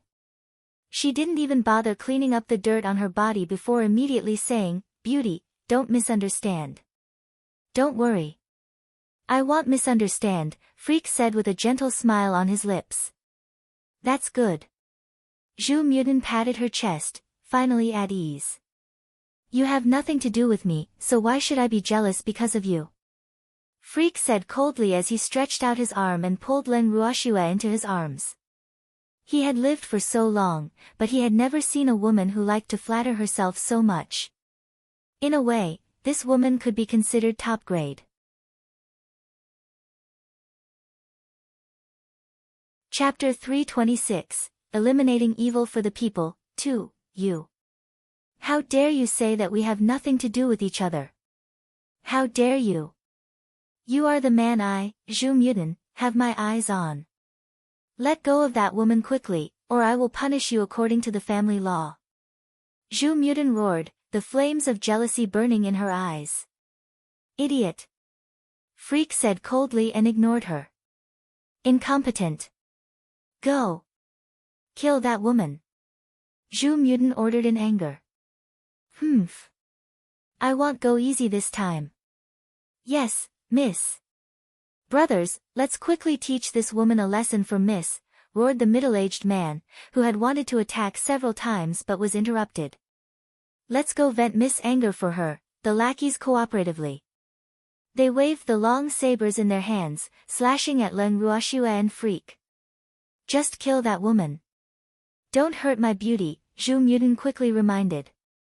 Miss, don't worry. We won't hurt your husband, the middle-aged man promised. Leng Ruoxue and Freak looked at these self-righteous people and were very puzzled. How could they be so confident? Where did this confidence come from? Freak hugged Leng Ruoxue and agilely dodged all the attacks before saying pitifully, Schwer, I'm so scared. Don't be scared. I'll protect you well, Leng Ruoxue comforted cooperatively. How dare you? Do you think I need you to protect my man? Beauty, don't be scared. They will only kill that woman and won't hurt you. Zhu Mutin roared angrily while glaring at Leng Ruoxue. But when she looked at Freak, her expression changed rapidly. The change was so fast that it was dizzying. Your man. Didn't your man faint? Leng Ruoxue reminded kindly.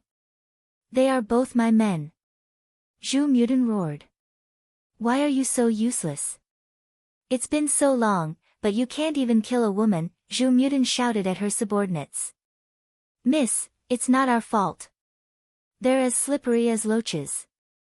We can't hit them, the middle-aged man said aggrievedly. Yes, Mississippi. These two people are too good at hiding, the other subordinate also complained. They kept swinging the large sabers in their hands, but they couldn't even touch Leng Ruoxue's and Freak's clothes. I'll do it. Zhu Mutin planned to do it herself. Freak, looks like Pig Peony plans to do it herself, said Leng Ruoxue, who had been teasing the lackeys. Yes. Freak nodded. At this moment, a black rod about the size of an adult's arm appeared in Zhu Mutin's hand. The two ends actually had different thicknesses, and they were full of sharp barbs. Humph. Today, I'll let you have a taste of my power. No one I want to kill has ever survived. Zhu Mudan smashed the rod at Leng Ruoxue fiercely. Freak hugged Leng Ruoxue and dodged the rod's attack. But suddenly, the spikes on the rod separated from the rod and surrounded the two of them from all directions. Are these hidden weapons? Leng Ruoxue looked at these spikes doubtfully. They were surrounding her and Freak, waiting to charge at them, and were quite similar to her feather of the fire phoenix. Ha! This is a sacred artifact my master gave him. For you to witness its power today, it's a worthy death. Zhu Peony laughed arrogantly. Oh, then let me try its power. Leng Ruoxue said calmly. Oh, this sacred artifact is quite novel. The rod and hidden weapons actually combine together. Not bad. Seems that the master of Pig Peony is also a talent in refining artifacts. Die! Zhu Mudan roared and activated the spikes. But what happened next surprised her a little because flames actually lit up around Leng Ruoxue and Freak for some reason, enveloping them. Huh? Zhu Mudan was dumbfounded. What's going on? Is she self-immolating? Ah! Beauty, my beauty. Damn it. If you want to die, die by yourself. Why are you dragging my beauty along? What are you waiting for? Hurry up and put out the fire. My beauty, Zhu Mudan roared at her subordinates. Oh. The lackeys were about to step forward to put out the fire, but they found they couldn't get close at all because the temperature of the fire was too high. They would probably be grilled before they could get close. Miss, the fire is too hot. We can't get close, a lackey said bitterly. Useless things. Zhu Mudan roared. She was as anxious as an ant on a hot pan, and blood was dripping non-stop from her heart. Boo-hoo. The beauty in my hands is flying away. At this moment, the young man who had fainted woke up. Seeing the situation in front of him, he was shocked. But he sincerely admired Leng Ruoxue and Freak from the bottom of his heart. They really had backbone. They would rather die than submit. You're awake. Great. Zhu Mudan was elated to see the unconscious man wake up. Fortunately, she still had a handsome man. At least her efforts were not in vain. After hearing what Zhu Mudan said, the young man rolled his eyes and fainted again. Ah. Seems he was scared by the fire. Zhu Mudan thought, not knowing that this was all because of her. Huh? Where are my hidden weapons? When Zhu Mudan's gaze turned to the flames, she found that all her hidden weapons had disappeared, and the two people in the flames were actually still alive and well. What's going on? How is this possible? Schwer, this mystic skill isn't bad. Freak praised in the flames. Yes. Although it's only an elementary mystic skill, it seems pretty effective. Leng Ruoxue had the same feeling. This was a new mystic skill she had learned, Blazing Mountain, a fire attribute mystic skill usable for offense and defense. She was very satisfied. Schwer, what should we do with this pig? Freak asked in disgust. Make roasted pig. It can also be considered getting rid of evil for the people, Leng Ruoxue said lightly. She didn't want to leave a disaster that wanted to kill her in this world. Moreover, this bitch actually dared to have designs on Freak. Chapter 327, Eliminating Evil for the People, 3, okay, let's do it cleanly and kill everyone here. Freak said coldly. Okay. Leng Ruoxue nodded and then controlled her flames to attack Pig Peony and her lackeys. In the blink of an eye, Pig Peony and her group were on fire. Ah! I'm on fire. Hurry up and put out the fire. Zhu Mudan screamed in panic.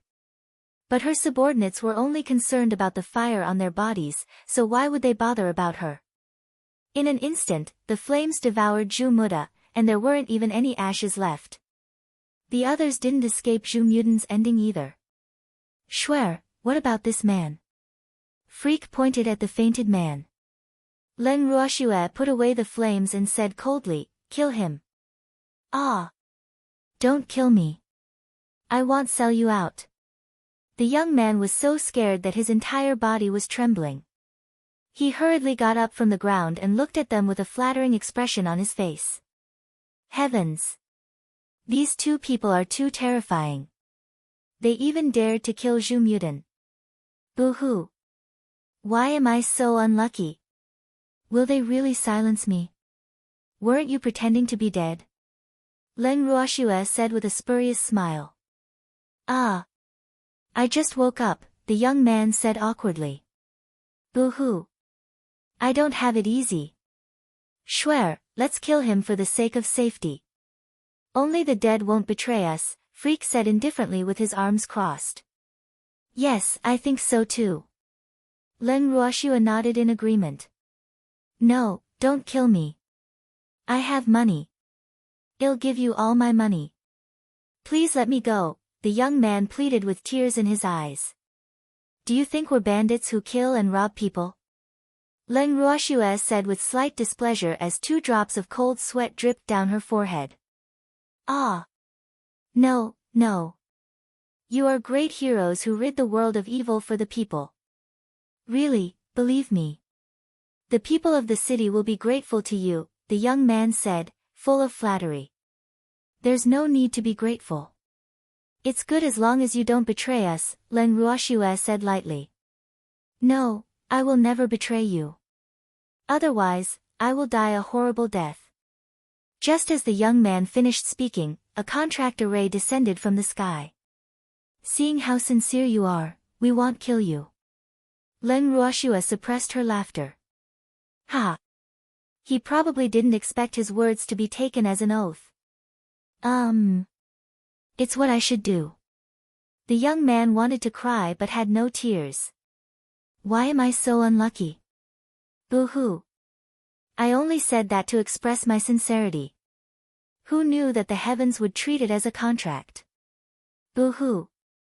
Freak, let's go back." Leng Ruoxue said to Freak after seeing that the matter was over. "Okay." Freak nodded. The 2 of them turned and left, leaving the young man standing there foolishly. After a long while, the young man returned to his senses and hurriedly left this troublesome place. After returning to the inn, Leng Ruoxue and Freak met the waiter again. "Welcome back," the waiter greeted them warmly. "Okay, we plan to enter seclusion for a few days.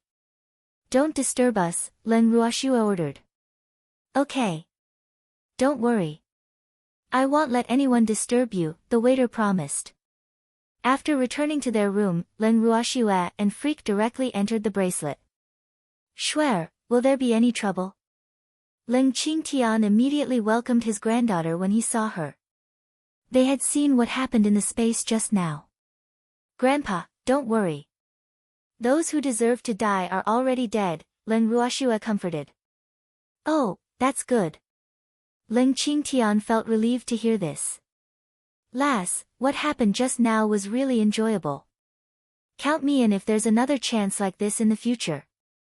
Old Zao said, wanting to see the world burn. "It's good enough for you to protect yourself. Yet you want to get involved." Old man glared and mocked. "I just want to get involved. What's wrong? It makes me happy." Old Zao roared, unwilling to be outdone. "Stop arguing," Leng Ruoxue said helplessly. "Old Zao, did you see the sacred artifact in Pig Peony's hand?" Leng Ruoxue asked. "I saw it. Good creativity, but lousy technique and ugly appearance," Old Zao said with contempt. "As a good artificer, not only did you have to have good creativity, but your refined equipment had to be beautiful in addition to being powerful." "Yes." Leng Ruoxue nodded. She wasn't too satisfied with the lousy rod either. It was too crude. "Lass, I have a good idea. But you have to cooperate with me," Old Zao suddenly said mysteriously. "Okay." Leng Ruoxue nodded. Old Zao piqued her curiosity. "Ha, lass, let's give it a try now." Old Zao said impatiently. He had thought of this idea for a long time, but he had never had the chance to try it because of his limited capabilities. Let's go. Leng Ruoxue dragged Freak and left with old Zao. The three of them arrived at the artificing workshop that old Zao had built in the space. Ha, lass, how is it? This place isn't bad, right?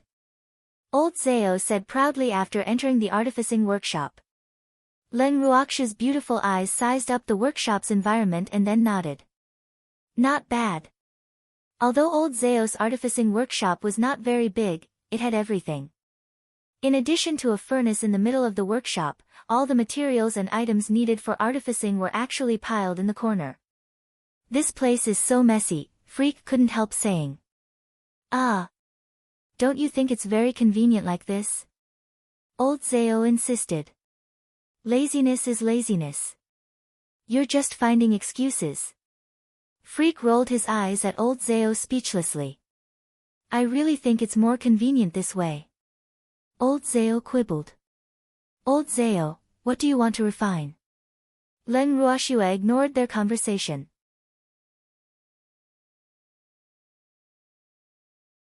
Chapter 328, Eliminating Evil for the People. 4. I need to use this. Old Zao held a pitch-black ore in his hand. Is this black crystal ore? Leng Ruoxue asked doubtfully. Why is this black crystal ore different from the ones I've seen before? This is a black crystal ore core I obtained by chance. It's extremely hard, and my flame can't melt it, so I need your help, old Zao explained. Oh, then let's begin. Leng Ruoxue said. Okay. Lass, use your flame to light the furnace for me. Old Zao sat cross-legged in front of the furnace. Okay. Leng Ruoxue released a small flame at her fingertips and threw it into the furnace. But the small flame melted the furnace in the blink of an eye. Ah! My furnace! Old Zao exclaimed loudly, his heart aching. Boo-hoo! This was my best furnace. Wait, wasn't the girl's flame a divine flame? My master passed down this furnace, so it should be able to withstand divine flames. Lass, let me see your flame again, old Zao said doubtfully. Okay. Leng Ruoxue released a small flame from her fingertips and handed it to old Zao. Old Zao jumped up in shock. Hot, so hot. Lass, keep your flame away from me. Leng Ruoxue helplessly moved the flame away. Is this far enough? Yes. Old Zao widened his eyes and carefully observed the small flame that was only the size of a fingernail. This flame seemed to be a little different from the last time he saw it. It seemed to be hotter. The flame used to be red with purple, but the purple wasn't obvious.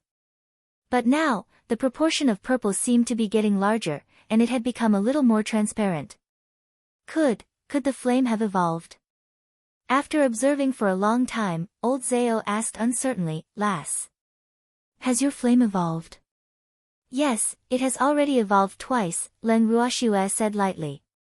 The reason her flame evolved was entirely due to her heaven-defying art. Moreover, her flame could evolve every time she cultivated to another level of the heaven-defying art. But her flame would only be in the most perfect state when she cultivated to the 5th level of heaven-defying art. If she cultivated her heaven-defying art to the 9th level, her flame would be in the most extreme state. Ah! Old Zao was speechless.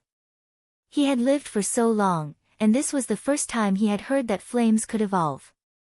Not only did this little monster's flame evolve, but it had actually evolved twice. This was so infuriating. I don't want to live anymore. Boo-hoo. Lass. You destroyed my furnace. Old Zao said with a long face. I didn't do it on purpose. It's because your furnace isn't sturdy, Leng Ruoxue said somewhat guiltily. Not sturdy.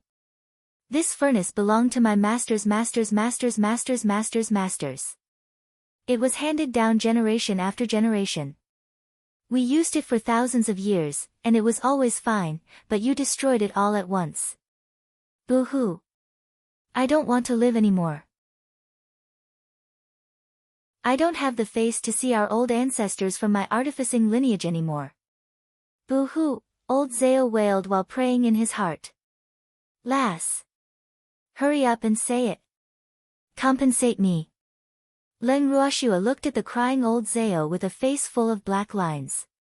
She was speechless. Wasn't it just an artificing furnace? Why does it seem like his relatives died? Alas. Does he have to go that far? Alright, stop crying. I'll compensate you with one. Leng Ruoshua surrendered. Really? Then I want a good one, old Zao said, pushing his luck. Hee, I was waiting for this sentence. This girl has so many good things. Therefore, he had to seize the opportunity. Don't worry. My trashiest ones are better than yours, Leng Ruoshua said honestly. Among the things her master had left her, there were also many artificing and alchemy furnaces. But they had been piled in the utility room, and she had no time to organize them. Hee, let's go get it now. Old Zao said impatiently. Let's go.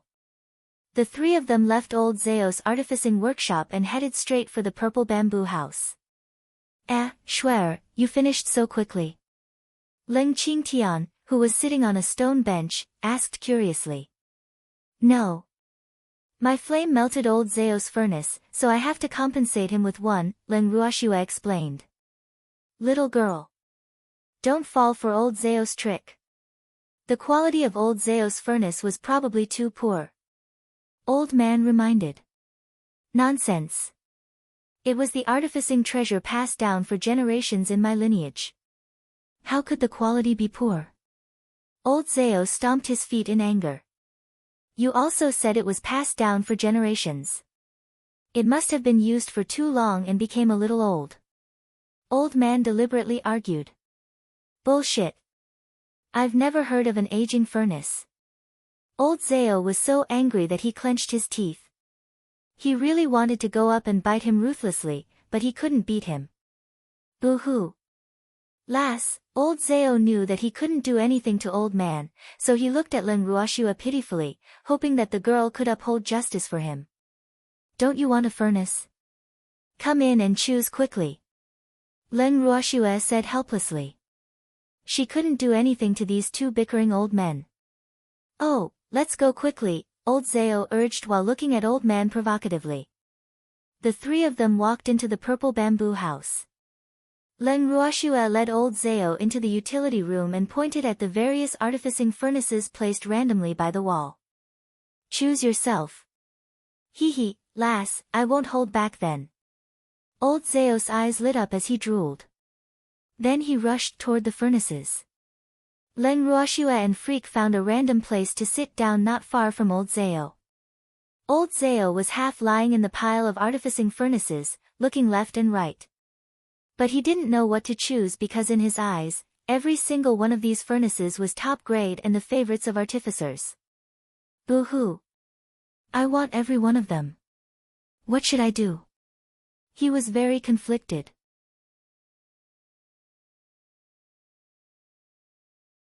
Chapter 329, Eliminating Evil for the People, 5, Schwer, guess which one he will choose. Freak, sitting not far away, asked curiously.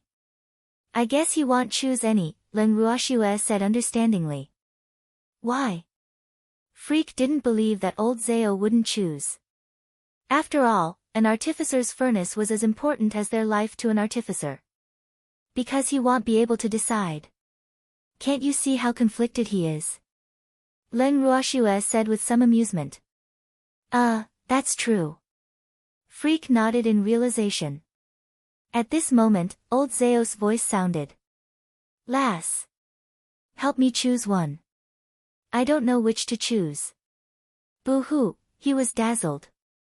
Just take any one. Any one is better than the one you had.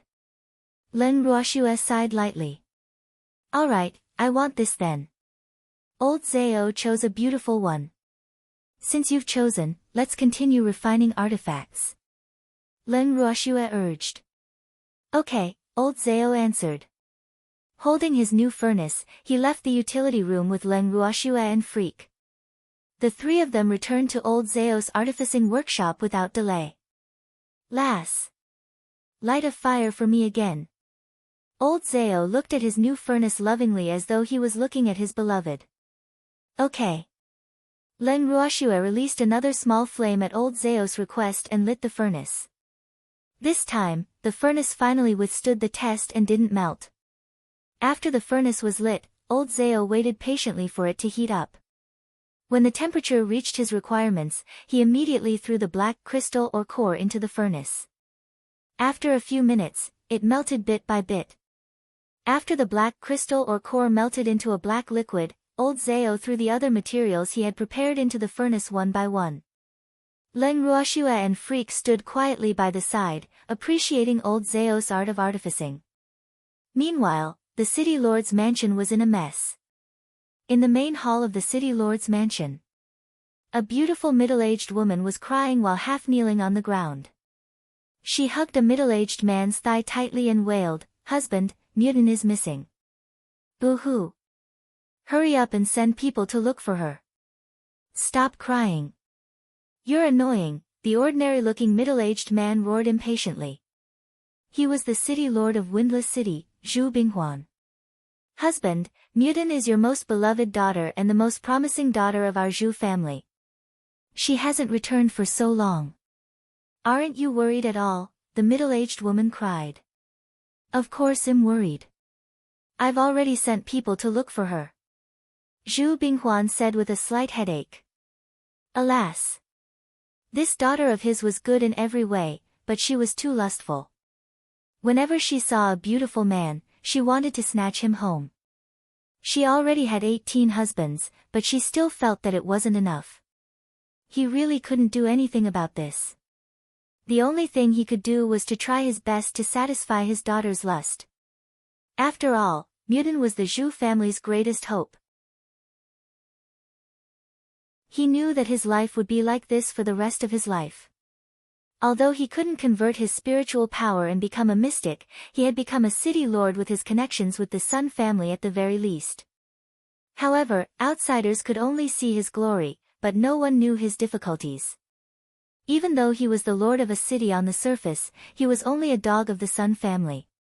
He didn't even dare to breathe loudly in front of the Sun family. Therefore, he had always hoped that there would be someone outstanding among his children. So after finally producing a daughter with talent in artificing, he really spoiled this daughter to the heavens. After all, his position in the Sun family improved a lot by having a relationship with the Artificer Association. "Husband, it's been so long, but we still haven't found Muten. Do you think something has happened to our daughter?" the middle-aged woman said worriedly. "Shut up. Don't jinx it," Zhu Binghuan roared. The future of their Zhu family counted on this daughter. Therefore, he would never allow anything to happen to her. Moreover, he didn't think that anyone would dare to bully his precious daughter in Windless City. At this moment, the steward came to report. "Master, the people we sent out to look for Miss have returned, but we didn't find her." Zhu Binghuan raised his eyes slightly and asked, "Have you searched all of Windless City?" "We've searched, but we didn't find her. However, someone saw Miss chasing after a man," the steward said carefully. "Chasing a man? Which family's man did she chase after?" Zhu Binghuan roared furiously. This damn girl was really troublesome. They were worried about her at home, but she ran out to chase a man. It seems to be a man from another city. The steward told him the situation that his subordinate had reported to him.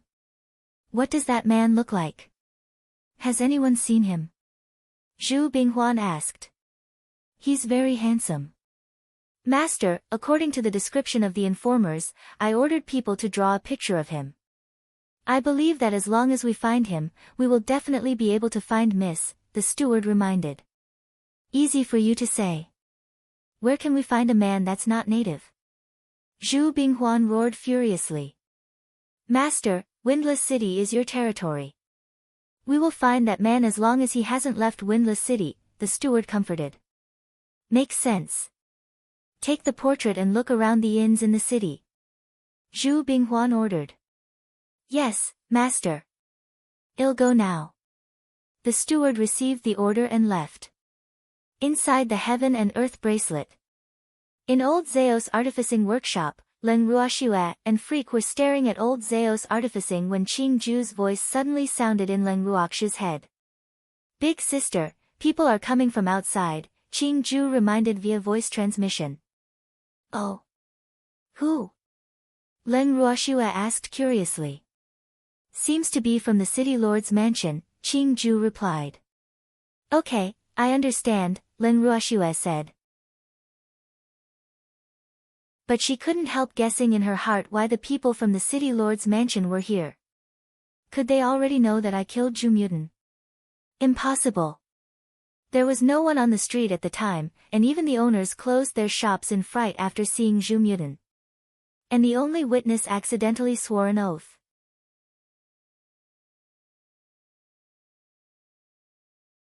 Chapter 330, Eliminating Evil for the People, 6, Freak, Qing Ju said people from the city lord's mansion are outside. I'm going out to take a look, Leng Ruoxue whispered. I'll go out with you, Freak said. He was worried about Shuer going out alone. No need. Stay here.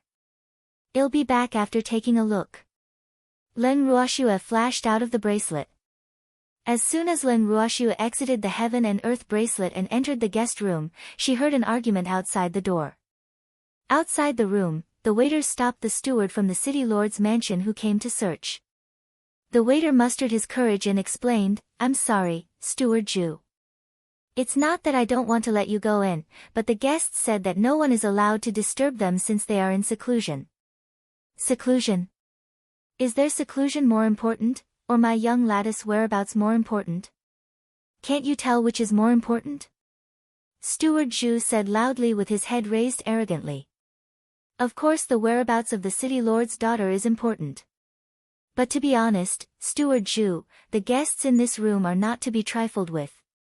If you really offend the guests, I'm afraid, even the city lord won't be able to save you, the waiter said mysteriously. Who is in the room? Where did these big shots come from? Steward Ju was a little hesitant when he heard what the waiter said because he was sure that a lowly waiter wouldn't dare to lie to him. After all, he was the city lord's trusted aide, so he probed. How would this little one dare to ask? I'm not tired of living. But Steward Ju, the guests in this room don't have good tempers. Therefore, I advise you not to barge in forcefully. You probably can't bear the consequences if you interrupt the guest's seclusion.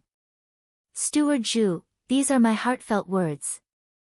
I'm doing this for your own good, the waiter said with a sincere expression. But the city lord will blame me if I don't go in to search. Steward Ju hesitated. Should he enter or not? What if the people in the room were really people he couldn't afford to offend? Then he would be the unlucky one. The city lord wouldn't offend these big shots to protect him. Steward Ju, how would the city lord know if you don't tell him? The waiter whispered. But I brought my subordinates with me, Steward Ju said with a troubled expression. What he implied was that he was afraid that someone would betray him. Steward Ju, besides the city lord, you have the most authority in the city lord's mansion. They definitely won't dare to betray you, the waiter said flatteringly. That's true, but I can't let my brothers return empty-handed. Steward Ju's face was full of difficulties. Hee, that makes sense, the waiter said with a smile. Then he secretly stuffed a purple gold coin into Steward Ju's hands, but he couldn't help cursing in his heart, vampire. Steward Ju looked at the purple gold coin in his hand. Ah. It's a little too little, but it's still something. In that case, we won't disturb their cultivation for now. Well, confirm with them again when they come out of seclusion, Steward Ju said in a seemingly reasonable manner. After speaking, he led his subordinates and left the second floor of the inn in a grandiose manner. Pfft! A group of vampires. The waiter standing there couldn't help cursing after Steward Ju and his group left. You, come in for a bit, Leng Ruoxue said from the room. Yes. The waiter knocked on the door politely and entered. Miss, how may I help you? The waiter asked respectfully after entering the room. Were those people from the city lord's mansion? Leng Ruoxue asked even though she already knew. Yes, the leader is Steward Zhu from the city lord's mansion, the waiter explained. What are they doing here? Leng Ruoxue pretended to be confused. They said they came here to look for the city lord's daughter. I heard that the city lord's daughter chased after a man, the waiter said honestly. This city lord's daughter is quite open-minded, Leng Ruoxue said mockingly. This continent was also a world where the strong were respected, but there were still many restrictions on women. So Zhu Mudan's behavior was absolutely shocking. Yes. She often does things that infuriate both humans and gods just because she's an artificer, the waiter said disdainfully. Thank you for what you did just now. We really don't like being disturbed. Leng Ruoxue said very politely and handed the waiter a tip of 10 purple coins. This is too much. I can't take it, the waiter said quickly, flattered. He had never encountered such a generous guest. You deserve it, Leng Ruoxue said. She was very satisfied with the waiter's performance just now. Thank you for your reward, Mississippi. The waiter accepted the purple gold coins and left the room. Leng Ruoxue returned to the bracelet and saw Freak pouting and staring at her. What's the matter? Leng Ruoxue pretended to be stupid. Don't pretend to be stupid. You actually left me alone and went out by yourself. Boo-hoo, Freak said aggrievedly as his black eyes welled up with tears. The expression on his face was like that of an abandoned puppy, cute and pitiful. Didn't I only go out for a bit before coming back? Leng Ruoxue said helplessly. Humph. Freak snorted and ignored her, but his face clearly said, what do you think you should do? Compensate me. Alas. Leng Ruoxue sighed. Then she simply hugged Freak's neck, pulled his head down, and kissed him fiercely on the lips. That's it? Freak said, very displeased. What else? Leng Ruoxue frowned slightly. It is too short, lacking in quality. Freak pouted with dissatisfaction. It's not convenient here, Leng Ruoxue said uncomfortably. Damn Freak, shouldn't you take a look at where we are? This is old Zao's artificing workshop. Old Zao is busy and has no time to care about us, Freak said, his face full of expectation. That won't do either. I'll owe you first.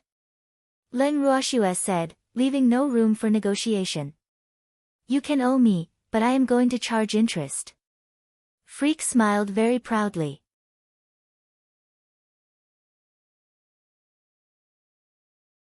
Chapter 331, A Tour of the Prison, 1, okay. Leng Ruoxue nodded helplessly. Then the two of them turned their gazes to old Zao, who was refining artifacts. At this moment, the equipment refinement was nearing the end. But old Zao became nervous instead. His eyes widened as he stared at the furnace unblinkingly. Leng Ruoxue and Freak were also staring at the furnace because the liquid inside was in the stage of shaping. They were very curious about what equipment old Zao wanted to refine. When the liquid in the furnace slowly took shape, the equipment old Zao refined finally revealed its true appearance. It was actually a female necklace in the shape of a heart. In the middle of the necklace was a very beautiful, dazzling ruby. After the final tempering and quenching, old Zao finally took the necklace out. Lass, how is it? Pretty, isn't it? Old Zao looked at the necklace in his hand with a happy expression on his old face. Oh. My dream has finally come true. Yes, but what is the function of this necklace? Leng Ruoxue asked curiously. Guess. Old Zao's face was full of mystery. Defense? Leng Ruoxue guessed. She didn't expect old Zao to keep her in suspense. Nope. Attack? Leng Ruoxue guessed again. Nope. I can't guess it, Leng Ruoxue said very uncooperatively. Ha, I knew you wouldn't be able to guess it. Let me tell you, this necklace combines attack and defense. Moreover, it has the function of invisibility. How is it? Amazing, right? Old Zao said proudly. Yes, the invisibility function is good, Leng Ruoxue praised. Also, do you see this hole? There are hidden weapons inside. I was inspired by that ugly rod. Old Zao pointed at an inconspicuous little hole below the pendant proudly. His equipment was also a sacred artifact, and it was much more beautiful than that lousy rod. Not bad. Leng Ruoxue praised. Old Zao is pretty talented in artificing. So, who do you intend to give the necklace to? Leng Ruoxue asked curiously. No one. I want to use it myself, Old Zao said. Ah. Use it yourself? You can't use the necklace yourself, right? Leng Ruoxue's beautiful face was full of question marks. She thought she heard wrongly.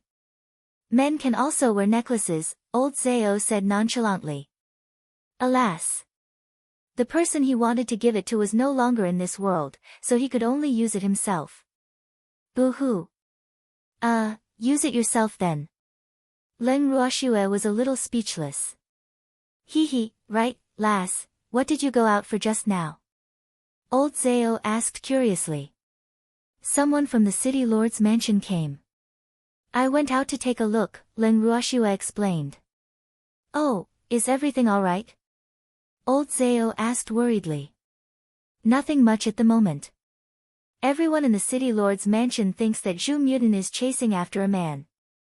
Leng Ruoxue smiled lightly. Ha, seems like it isn't the first time Miss Zhu has done that. Old Zao couldn't help laughing hysterically. Old Zao, let's go out since you're finished refining. Leng Ruoxue said. Alright, let's go. Hee, I want to show off in front of those old fellows, Old Zao said smugly. TCH, what's there to show off about? Freak said full of contempt. You don't understand. Old Zao said happily. After exiting Old Zao's artificing workshop, Leng Ruoxue and Freak returned to the purple bamboo house, while Old Zao went to Ling Qingtian and the others to show off his latest achievement. Swear, there is no third will now. Freak immediately pulled Leng Ruoxue into his arms as soon as they entered the purple bamboo house. His goal was obvious. There's people outside. Leng Ruoxue said deliberately. Boo-hoo. Swear, how can you play dirty? They won't barge in, Freak pouted with dissatisfaction. But Ball will barge in. Leng Ruoxue said with a cunning smile. I'll lock the door and won't let him in, Freak said through gritted teeth. This wasn't the first time that nasty little thing had messed with his plans. Ha! Looking at the depressed Freak, Leng Ruoxue was in a good mood. She directly pushed this unbelievably beautiful man onto the bed and threw herself onto him. Why am I becoming more and more of a pervert? I keep wanting to push Freak down.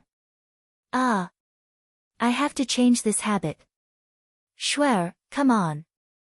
I'll let you do whatever you want, Freak said expectantly as he lay on the bed without resistance. You can't be like this. You have to resist no matter what. That way, I will have a sense of accomplishment so that I can use force. Leng Ruoxue said with some dissatisfaction. Hee, I want to bully him properly while looking at his cute appearance. Boo-hoo. I've actually learned bad things. But I can't wait to be bullied by you. Why should I resist? Freak said aggrievedly, tears flashing in his bright black eyes. But, swear, hurry up. Freak urged impatiently. Freak, be more reserved. Leng Ruoxue suggested. I don't want to be more reserved. Freak refused and directly brought his lips to Leng Ruoxue's lips. Alas. Swear hasn't moved for a long time, so I can only rely on myself. As the saying went, only by doing it himself could he have ample food and clothing. After a long time. Freak, stop. I can't breathe, Leng Ruoxue quickly said after a long kiss. That's good. I'll give you mouth-to-mouth resuscitation. Freak smiled seductively and kissed Leng Ruoxue's tender pink lips again. Hey, Is big sister giving big brother mouth-to-mouth resuscitation again? A simple and curious voice sounded in their ears just as they were kissing. Embarrassed, Leng Ruoxue sat up from Freak in a somewhat disheveled manner. She looked at the fluffy little thing in front of her and smiled helplessly. Alas! I was right. Ball barged in again.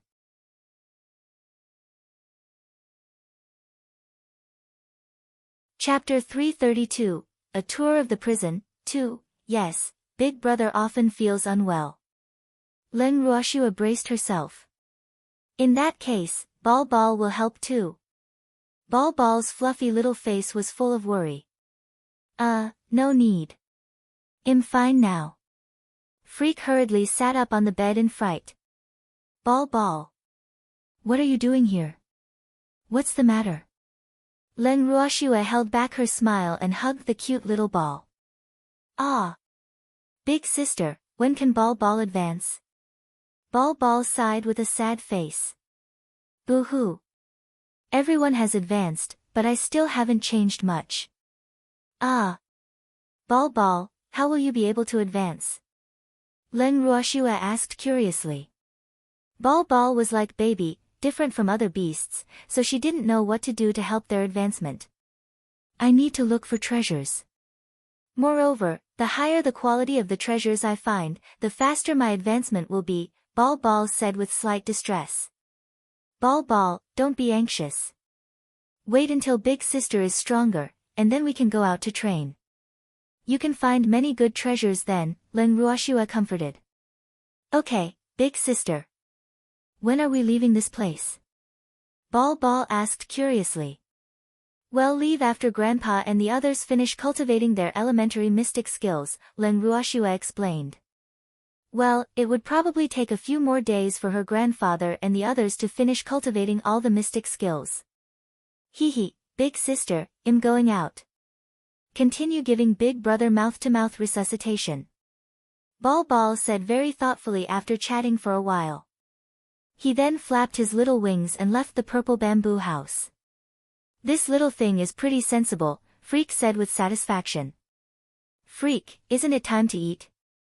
Leng Ruoxue asked. Schwer, I still need mouth-to-mouth resuscitation. I want eat first, Freak said coquettishly. But I'm hungry. Leng Ruoxue rubbed her stomach. Eat me. I'm very delicious, Freak recommended himself. Eating you won't fill my stomach. Leng Ruoxue glanced at Freak and then stood up, preparing to leave the purple bamboo house to find something to eat. Schwer, wait for me. I'll go with you. Freak hurriedly followed and grabbed Leng Ruoxue's hand. The two left the purple bamboo house. Grandpa, what do you want to eat later? Leng Ruoxue and Freak found Leng Qingtian and the others. Schwer, you came at the right time. We were just discussing that we want to head out to eat. Leng Qingtian said when he saw his granddaughter. What are we going out to eat? Leng Ruoxue asked curiously. Why are Grandpa and the others suddenly interested in the food outside? We just want to go out and look for something we haven't eaten before. Leng Qingtian explained. Oh. Leng Ruoxue understood after hearing what her grandfather said. These old men were bored and wanted to go out for a walk. Then let's go out together. Leng Ruoxue continued. Okay. Leng Qingtian smiled happily. After tidying up simply, Leng Ruoxue and the others left the room. Miss, you have to be careful when you go out. The city lord's daughter hasn't been found yet. I heard that the city lord has already cordoned off most of Windless City. They met the waiter again when they walked to the inn's lobby. Thank you. Well, be careful, Leng Ruoxue said. After exiting the inn, Leng Ruoxue and the others arrived at a neighboring street from the inn. Grandpa, I heard that the Jade Bamboo Pavilion is the best restaurant in Windless City. Why don't we take a look there? Leng Ruoxue suggested. Okay. Everyone nodded and then walked into the Jade Bamboo Pavilion on the street. Leng Ruoxue and the others walked into the restaurant and specially found a window seat. A waiter hurriedly came forward and greeted them warmly as soon as they sat down. "Hello, is this your first time at our Jade Bamboo Pavilion? What would you like to eat? Serve us your signature dishes," Leng Ruoxue said after some thought. "Okay. Please wait a moment." The waiter turned and left. A bit later, the waiter returned to their table with a few plates of steaming food. "Everyone, these are the best signature dishes of our restaurant. Please enjoy," the waiter said very respectfully and then left. "Grandpa, quickly try it," Leng Ruoxue urged. This should be the first meal they had outside since coming to the boundless heaven continent. "They look pretty good," Ling Qingtian said while looking at the dishes on the table. "Well, no, after we try," Leng Ruoxue said. To be honest, she wasn't very interested in the food outside now. But in order not to dampen the spirits of her grandfather and the others, she was the first to raise her chopsticks, pick up a piece of grilled meat, and put it in her mouth.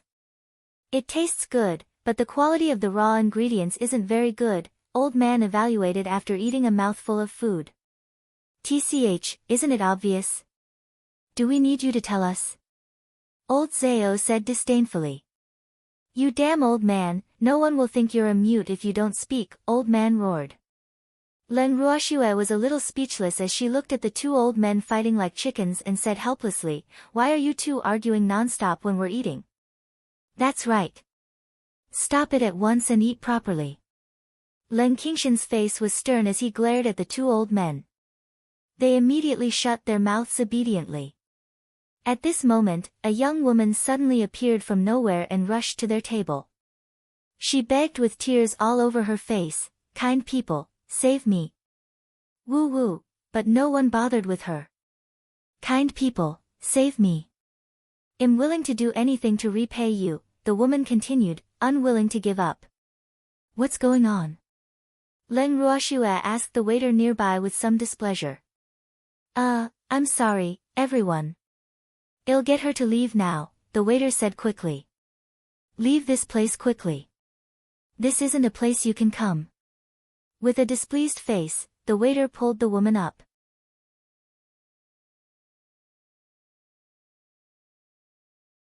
Chapter 333, A Tour of the Prison, 3, "Please take pity on me. Save me.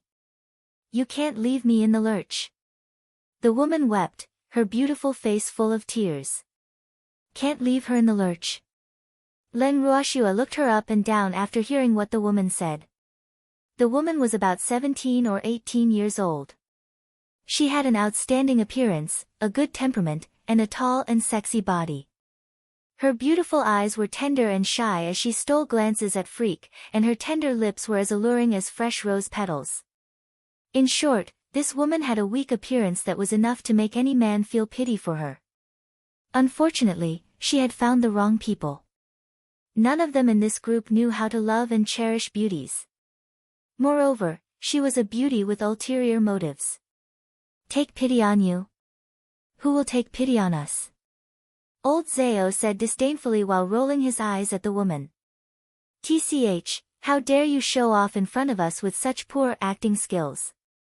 You can't even fool me, yet you still want to trick these smart people. Aren't you courting death?" The young woman was stunned. Why is it different from what I imagined? I'm just a little girl. There are so many of you. How can you be more pitiful than me? What's wrong with me?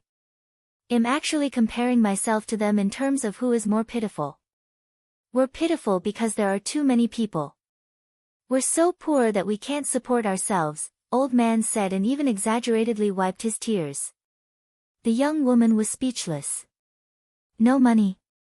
How dare you eat here without money? This is the most expensive restaurant in Windless City. Why don't you take pity on us and help us pay for our meal?" Old Zao added, very rarely not being at odds with Old Man. The corner of the waiter's mouth, who had been pulling the woman, twitched, and he almost fainted. Boo-hoo. Could these people really be poor? The dishes he served them were the most expensive in their restaurant. He would be in trouble if they really couldn't pay for the meal. "Can you save me if I help you pay for your meal?" the woman asked after some thought. Is there a need for poor people like us to save you if you can even afford to pay for such an expensive meal? It's so funny. Ha! Old Zao laughed out loud without giving her any face. Humph. You've finally revealed your true colors. I have other difficulties. Since you're short on money, I'll pay for you, and you can help me, okay? The woman's beautiful face was full of anticipation, and her eyes were brimming with affection as she stared at Freak unscrupulously. She originally wanted to pretend to be pitiful and gain sympathy, but not only did these people not have any sympathy, but they were actually poor. Alas. I'll accept it as long as my goal can be achieved. No, why should we help you? We don't know you, old Zao refused without hesitation. I'm Zhu Furong, and my father is the city lord of Windless City, the woman introduced herself. Oh, so you're the city lord's daughter. Old Zao said in realization. Isn't this too much of a coincidence? We encountered one daughter of the city lord the last time we went out, and we actually encountered another one this time. The waiter, who had been pulling the woman, quickly let go of her in fright when he heard that she was the city lord's daughter. His eyes rolled back, his legs gave way, and he fainted. Leng Ruoxue didn't expect the power of a city lord's daughter to be so great that someone fainted from fright. She looked at the fainted waiter and laughed hysterically in her heart. The woman, Zhu Furong, changed from her earlier pitiful appearance and said arrogantly, "Yes, you will definitely benefit if you help me." How can ordinary people like us help you when even the daughter of a city lord can't solve it? Old man said indifferently with his lips curled. You can. Only you can help me, Zhu Furong said with certainty. Oh, tell us about it, old man said curiously. It's like this.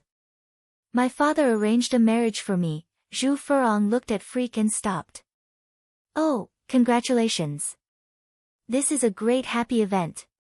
Old man said sincerely. My father actually wants me to marry an old man in his 80s. What kind of happy event is this? Zhu Furong roared furiously. 80s is very young. Old man said very fairly. For cultivators, 80 years old was really not very old. I won't marry him. I want to marry whoever I want. Zhu Furong roared, so angry that her beautiful face distorted slightly. You have to listen to your parents and the matchmaker. Old man advised patiently. I won't marry. If I have to marry, I have to marry someone as young and handsome as him. Zhu Furong pointed at Freak with a face full of joy. So this girl has taken a liking to our little girl's man. This won't do. Old man muttered in his head. I really don't understand why all the daughters of the city lord's mansion are so lustful. They actually all target Brat Yi. Alas. Brat Yi is really a source of trouble. Get lost. Freak roared without even looking at the so-called city lord's daughter. This damn fly is really annoying. How dare you treat me like this? Do you know who the greatest in Windless City is? Zhu Furong roared back angrily. I don't care who the greatest is. Get lost. Hurry and disappear from in front of me. Otherwise, I can't guarantee that I won't hit women, Freak threatened. You will regret it. You will come to beg me sooner or later, Zhu Furong said angrily. Then she turned around and left furiously. Watch them closely. Zhu Furong said to the void after leaving the jade bamboo pavilion. Even though no one answered in the void, there were waves of fluctuations. In the jade bamboo pavilion, Leng Ruoxue and the others finished eating and immediately returned to the inn. After returning to the inn, everyone immediately entered the room and directly entered the bracelet.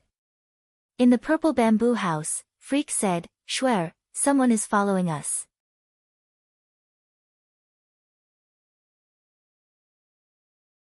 Chapter 334, A Tour of the Prison, 4, Yes, they're probably Zhu Furong's people, Leng Ruoxue said understandingly. She didn't take Zhu Furong seriously at all. Shuer, There are bad people who want to hit on me. You have to protect me. Freak took the opportunity to act coquettishly. Okay, don't worry. I will definitely protect you, Len Ruoshua promised cooperatively. I'm counting on you. Freak said affectionately with a smile on his lips. Master, you can be at ease with a lass like me around. Len Ruoshua raised Freak's chin gently with her index finger and teased him like a lecher. Lass, I feel so safe with you around. Freak's black eyes began to glow with electricity again. Ha, master, it's getting late. Let's sleep early. Len Ruoshua said with a light smile after having enough fun. Yes, lass. Your master is a little sleepy. Freak yawned. Lass, master will warm your bed. Freak lay on the purple jade bed, full of seduction. Master, there's no need for warmth here, Len Ruoshua said helplessly while glancing at Freak. Damn Freak, can you not be so alluring? She shouted in her head. Stop seducing me. Boo-hoo. Then you have to let me hug you. Freak stretched out his long arm and directly pulled Len Ruoshua into his arms, hugging her tightly. Hurry up and sleep. Len Ruoshua closed her eyes. Schwer, good night.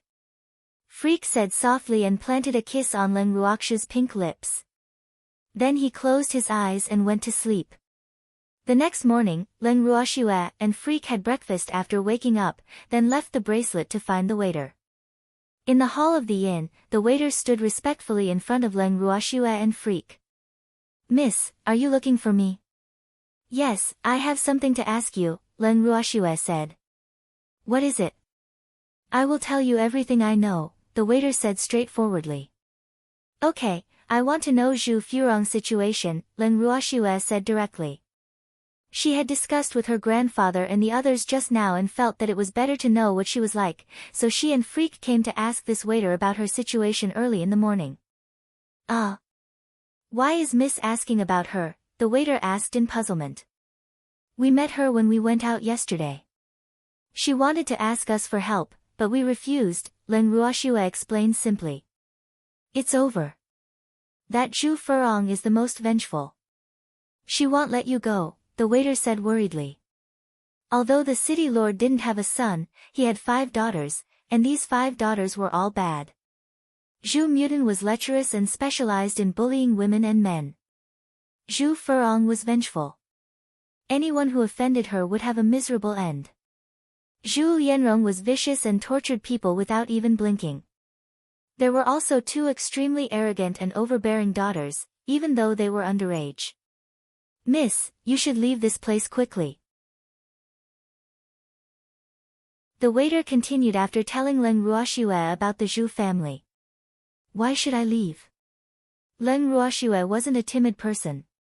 Although she would never take the initiative to cause trouble, she would never hide if trouble found her. It's them. Arrest them. An extremely arrogant woman's voice sounded in their ears before the waiter could answer. Len Ruoshua, Freak, and the waiter all looked over at the owner of the voice. Oh no, Zhu Furong unexpectedly came so quickly. The waiter's heart skipped a beat when he saw Zhu Furong bringing people aggressively into their inn. His gaze couldn't help turning to Len Ruoshua and Freak.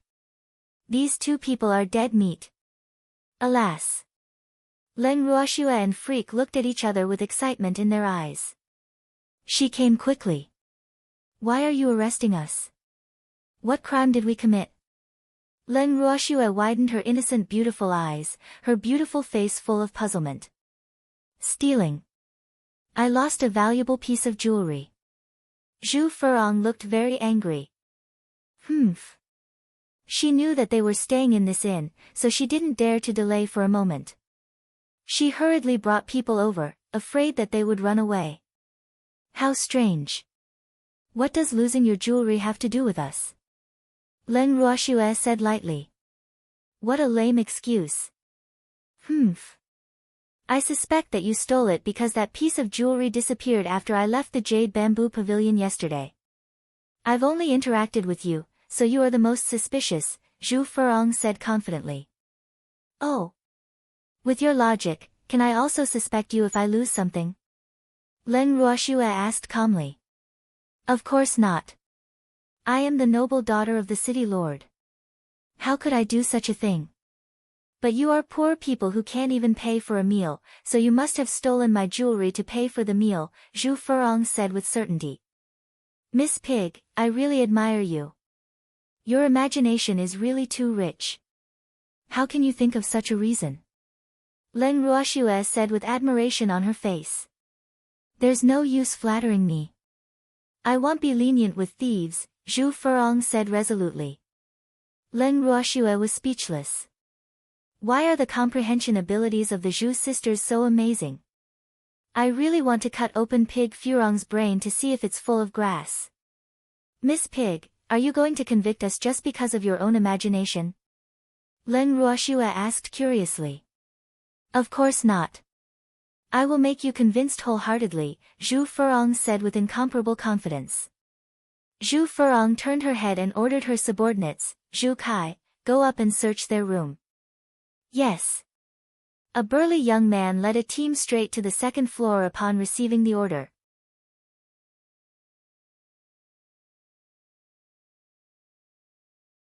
Chapter 335, A Tour of the Prison, 5. The waiter blocked in front of Zhu Kai and the others and said loudly, Second Miss Zhu, you can't just enter our guest's room. Zhu Furong kicked the waiter away and roared, How dare you? We're looking for evidence. Get lost. Miss, the waiter was a little worried. He looked at Leng Ruoxue and Freak, and his heart was burning with anxiety. Oh no, if they go to the second floor, then this lady won't be able to clear her name even if she jumps into the Yellow River. But Leng Ruoxue and Freak were sitting at a table calmly, drinking tea and eating snacks, not at all worried. Not long later, Zhu Kai walked down from the second floor with his people. Miss, I found your jewelry. Humph. What else do you have to say now? Zhu Furong said proudly. We have nothing to say. What do you want? Well, do whatever you want, Leng Ruoxue said lightly.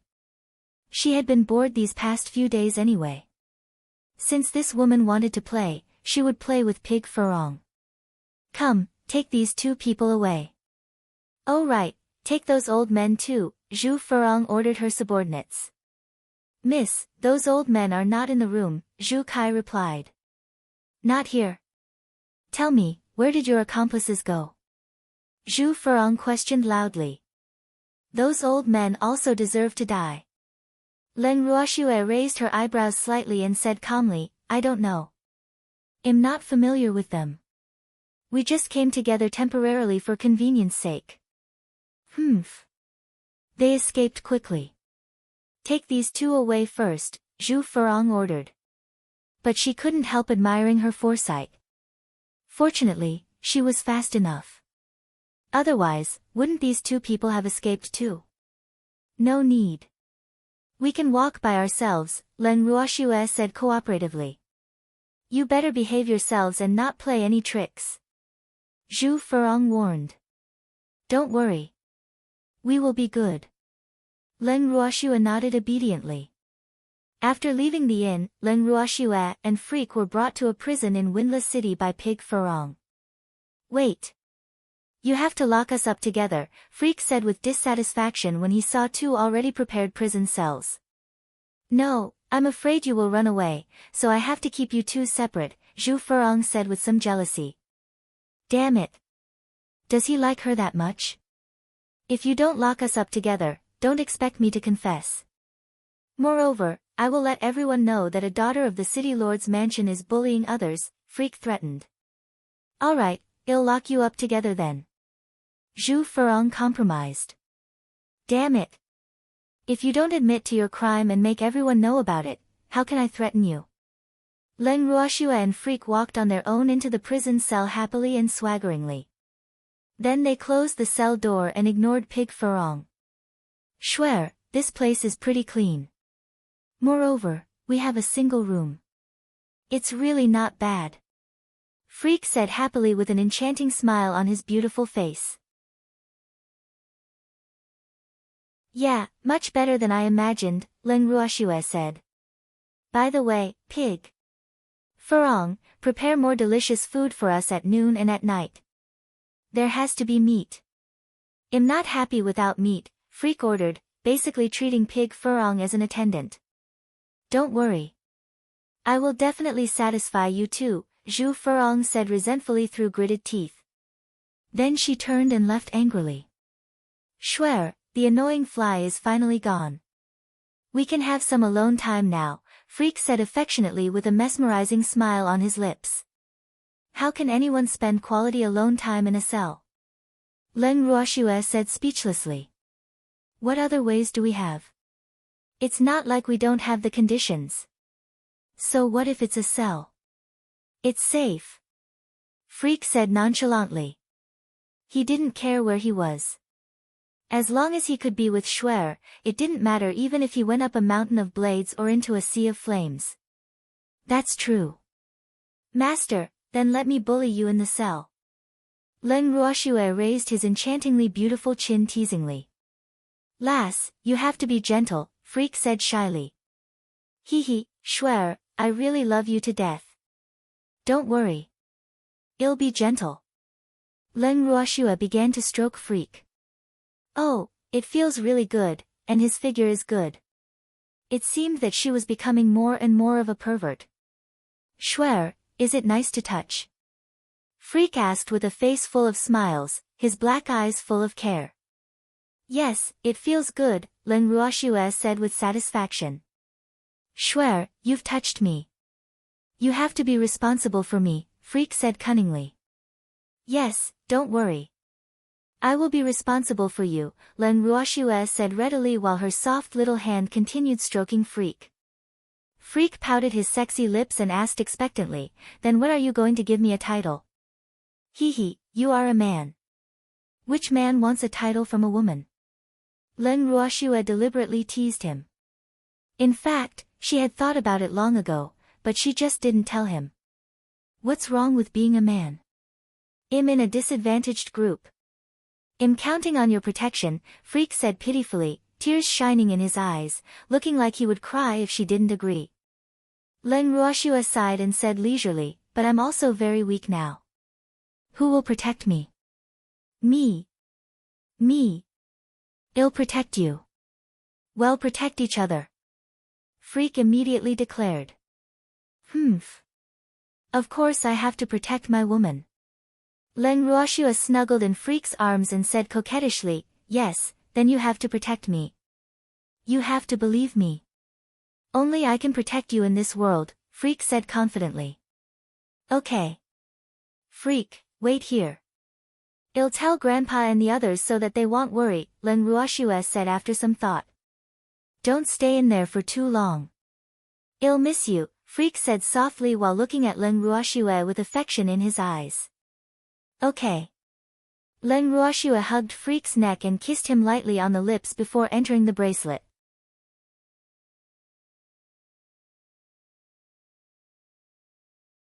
Chapter 336, The Popular Prison, 1, Schwer, why did you run away so quickly? Freak looked at his empty arms and was depressed. In the bracelet. Schwer, what's happening outside? Leng Qingtian immediately asked when he saw his granddaughter enter. It's okay. It's just that Freak and I were locked up in a cell by Pig Furong, Leng Ruoxue said nonchalantly. Oh. Schwer, you have to be careful. Leng Qingtian reminded her. Lass. Bring me out to play. Old Zhao said eagerly. He had already guessed that she wouldn't let that Pig Furong go, so he wanted to get involved. In fact, his main goal was to try his new equipment. No, Pig Furong will be suspicious if you go out.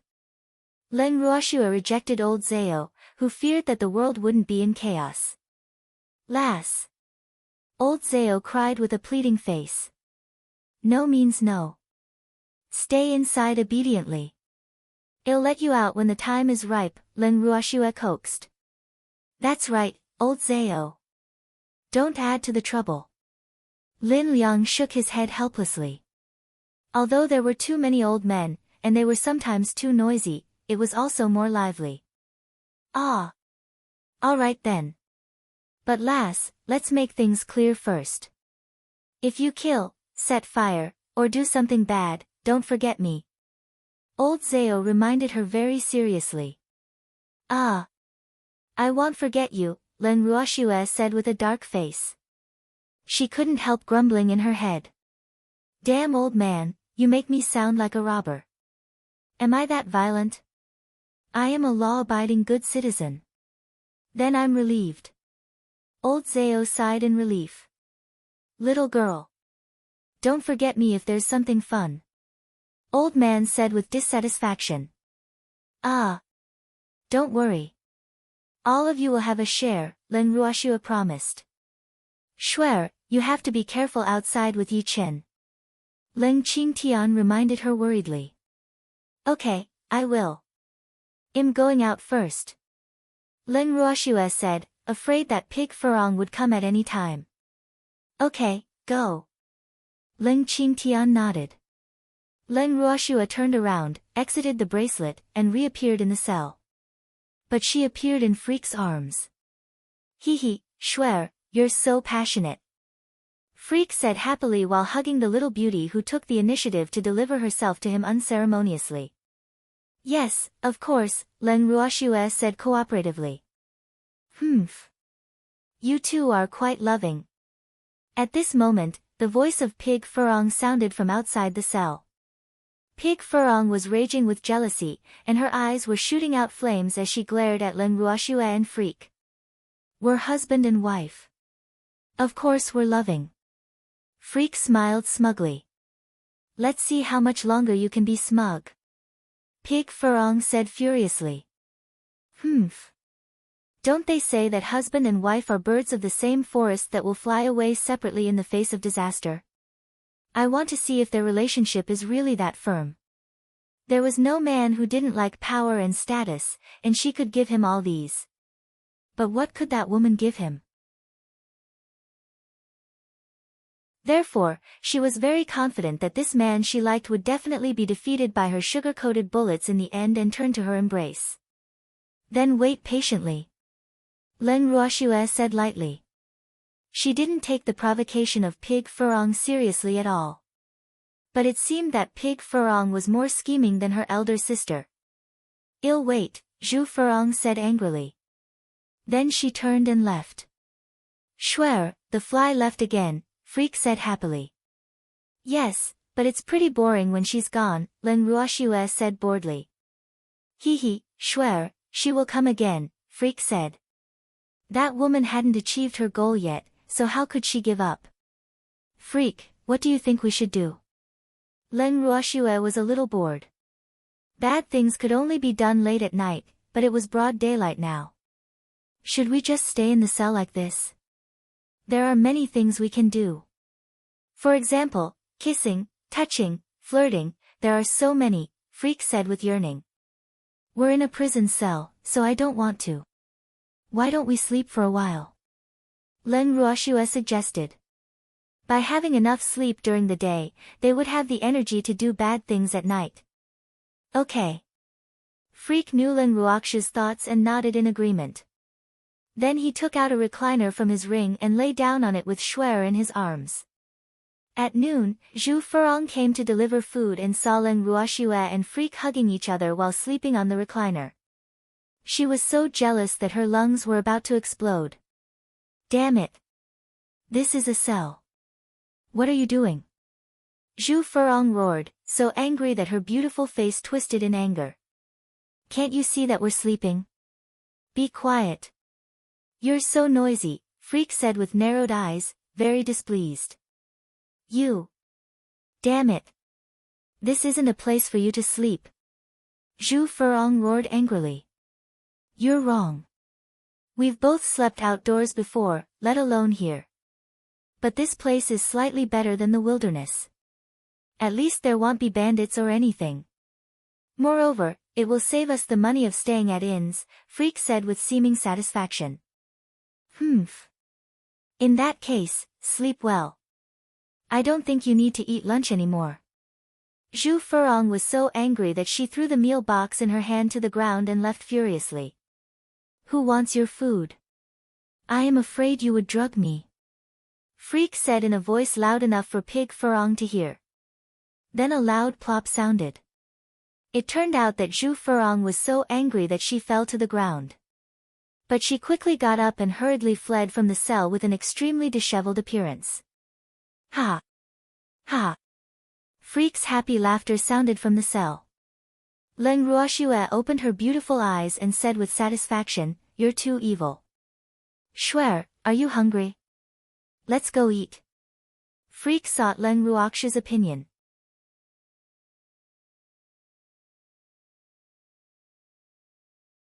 Chapter 337, The Popular Prison, 2, Yes, I'm a little hungry. I wonder what delicious food Grandpa and the others have made. Leng Ruoxue asked curiously. Then she sent her divine sense into the bracelet and took out a few dishes. Freak, eat quickly. They're all your favorite, Leng Ruoxue urged. Shuer, feed me, okay? Freak requested while blinking his black and shiny eyes. Okay. Leng Ruoxue picked up a piece of fresh fish meat with her chopsticks and sent it into Freak's waiting mouth. So fragrant, Freak said with satisfaction. The fish in space tasted really good. The fish melted in his mouth, fragrant and delicious. Moreover, Shuer was the one feeding him. Ah! So blissful. Shuer, I'll feed you too, Freak said. Just like this, the two of them took turns feeding each other one bite after another. The warm and sweet atmosphere lingered in the prison that didn't quite match it. After lunch, the two of them lay on the recliner in each other's arms and chatted. When they were sleepy, they fell asleep, and the afternoon quickly passed. At night. Seems like you guys are pretty relaxed. The discordant voice sounded in the cell again. It's okay, but Miss Pig seems more relaxed. You're running to the prison countless times in a day, Leng Ruoxue said lazily without even looking up. You. Humph. I'm not here for you. Zhu Furong suppressed her anger. Not me. Then who? Leng Ruoxue pretended to be confused. I'm here to find him. I have something to tell him. Zhu Furong pointed at Freak. Damn it. I still don't know this man's name. I'm sorry, Miss Pig. I'm not familiar with you. There's nothing to talk to you about, Freak refused without giving her face. You. Did you forbid him from paying attention to me? Zhu Furong roared at Leng Ruoxue furiously, her heart almost on fire from jealousy. Miss Pig, who do you think you are? Does ignoring you make a difference to us? Leng Ruoxue looked at Pig Furong mockingly as if she was looking at an idiot. You wait. I will make you regret it, Zhu Furong said fiercely and then left angrily. Freak, do you think Pig Furong came to the cell just to let us make her angry? Leng Ruoxue really couldn't understand. Every time Pig Furong came to the prison, she would be driven away by anger. But she would actually come again not long later. What did she want? If she wanted to threaten Freak, then hurry up. She was getting a little impatient from waiting. Probably. Those city lord daughters and the like have many eccentricities. Freak said nonchalantly. Ha, maybe Pig Furong just wants to see you. Leng Ruoxue said with a light smile. Hee, it's possible. I don't want to see her. She's so disgusting. Freak said disdainfully. Alas. How sad would Pig Furong be if she heard the person she likes say that?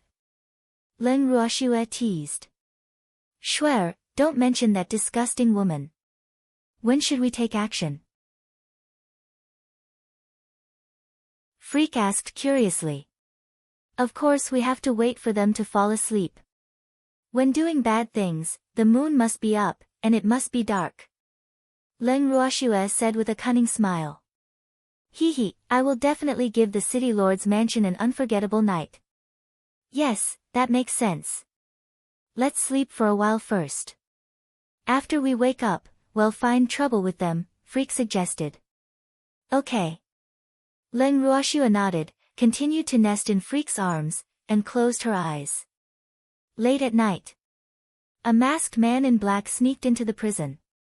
How can you still sleep at a time like this? The man in black roared angrily as he looked at the two people sleeping in each other's arms on the recliner. Leng Ruoxua and Freak slowly opened their eyes, looked at each other, and then said at the same time, "What should we do then?" "Of course you have to think of a way to escape," the man in black said matter-of-factly. "Escape? Where to? We're just a disadvantaged group. We can't afford to offend big shots," Leng Ruoxua said pitifully with a long face. "Didn't I come here to save you? Come with me quickly." The man in black slashed open the cell door. "Who are you? Do we know you?" Leng Ruoxua asked in confusion. "Of course we don't know each other. I just can't stand how the people from the city lord's mansion do whatever they want. This is why I came to save you," the man in black said anxiously. "Oh, since we don't know each other, we can't implicate you, so we can't leave this place," Leng Ruoxua said very seriously. "It's okay. It's everyone's duty to help if they see injustice on the road, so you don't have to be polite with me. Come with me quickly," the man in black advised earnestly, his throat almost dry from persuading. "Is that so? Then let us consider it," Leng Ruoxua said perfunctorily, but she was sneering in her heart. "Humph. Want us to escape from prison? We refuse to run. I want to see what other tricks that pig Furong can think of. Stop thinking about it. Come with me quickly. Otherwise, if we're discovered later, none of us will be able to leave," the man in black urged. He looked at Leng Ruoxua and Freak's calm and composed appearance, and his heart was burning with anxiety as he cursed in his head. Why are these two so difficult to deal with? Are they normal people? Normal people would leave without even thinking if they saw someone coming to save them. But these two people. It's okay. We're detained here anyway. Please go ahead if you have something urgent, Leng Ruoxua said understandingly. Yes, that's right. We don't dare to delay your business, Freak echoed. But he was laughing on the inside. I came specially to save you. Are you willing to let me make a wasted trip? The man in black said without giving up. He couldn't return without any achievements. Otherwise, he would have no way of explaining when he returned. Mr. Hero, we didn't seem to have said anything about wanting you to save us. You can't push the blame onto us, Leng Ruoxua said aggrievedly with tears in her beautiful eyes.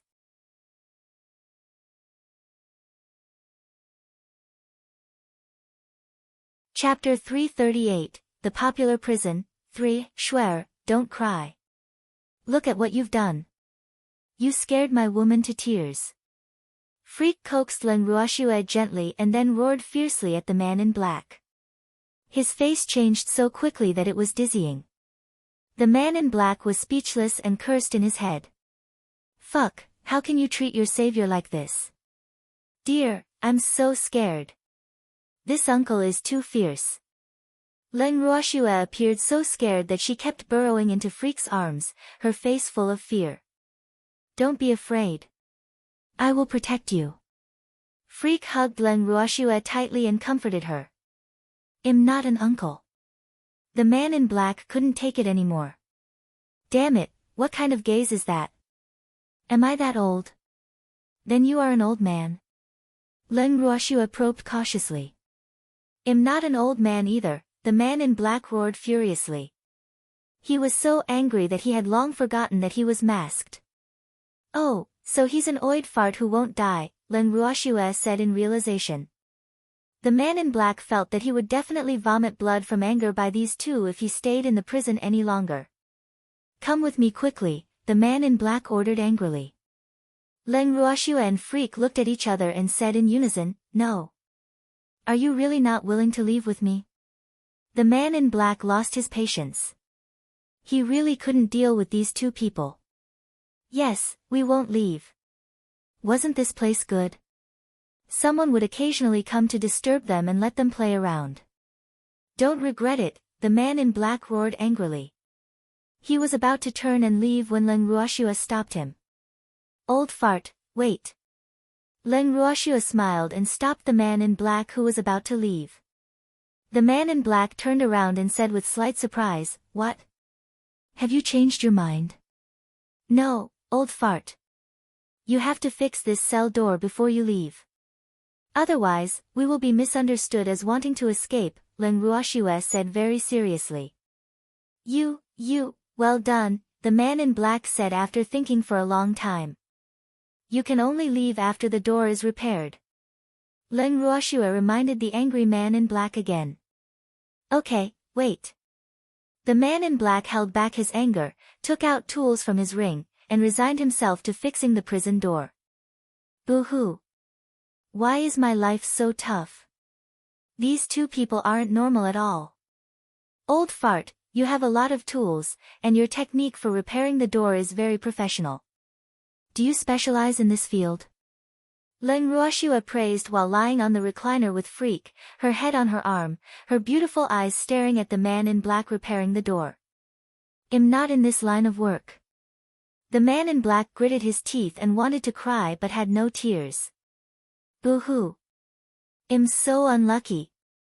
If not for Miss Orders, I really want to kill these two people. But, your technique is too professional. I think you will have a better future in this line of work," Leng Ruoxue suggested. The words "I'm doing this for your own good" were written all over her beautiful face. "Thank you for your reminder. I'll consider it." The man in black wiped the cold sweat off his head. "Boo-hoo. I really want to kill someone to vent my anger now." "Schwer, you're wrong. I think he's quite suitable to watch the prison," Freak concluded after watching for a long time. "Dear, this doesn't conflict. Isn't it complimentary to watch the prison and repair the cell doors at the same time? It saves me from being bored," Leng Ruoxue suggested. "Hee, my Schwer is still smart and thoughtful. I think he's good at fixing locks. He can also help others fix locks and add a key or something along the way." Freak and Leng Ruoxue spoke as if no one was around. Soon, they helped the man in black decide his future career. "You. Both of you, shut up. Don't affect my work," the man in black roared angrily. He didn't realize that he had already been led into a trap by Leng Ruoxue and Freak. "Ha, I knew it. The old fart will definitely like this job."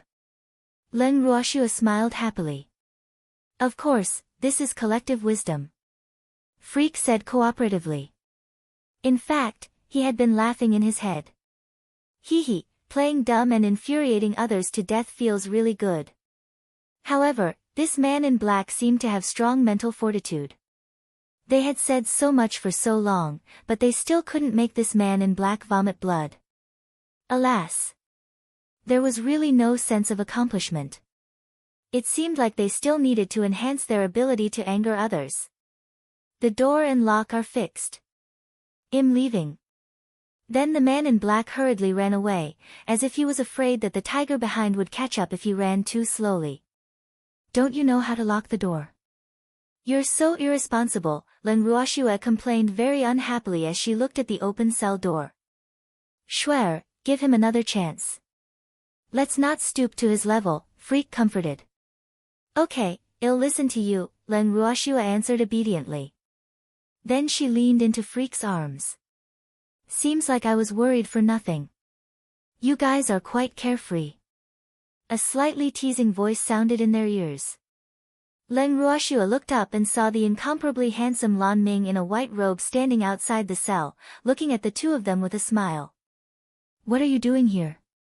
Leng Ruoxue asked in puzzlement. "Would you believe me if I said I'm here to save you?" Lan Ming asked with a smile. "No," Leng Ruoxue said honestly. "Why?" Lan Ming asked curiously. "Because you are too unprofessional. You are dressed in white. Do you want to save people or harm people?" Leng Ruoxue said very directly. "I like being different. I am me. Why should I be like others? Everyone wears black, but I insist on wearing white. Lan Ming said willfully. Goodbye, I won't see you out. Leng Ruoxua nodded indifferently. You're tuning in to the Blissful Bookshelf YouTube channel. We're so grateful for your support, and don't forget to subscribe to join us on this incredible journey through captivating stories. Your generosity through donations truly makes a world of difference, as it's the primary source of revenue that allows me to expand and enhance this channel for you. Thank you from the bottom of my heart for being a part of this adventure.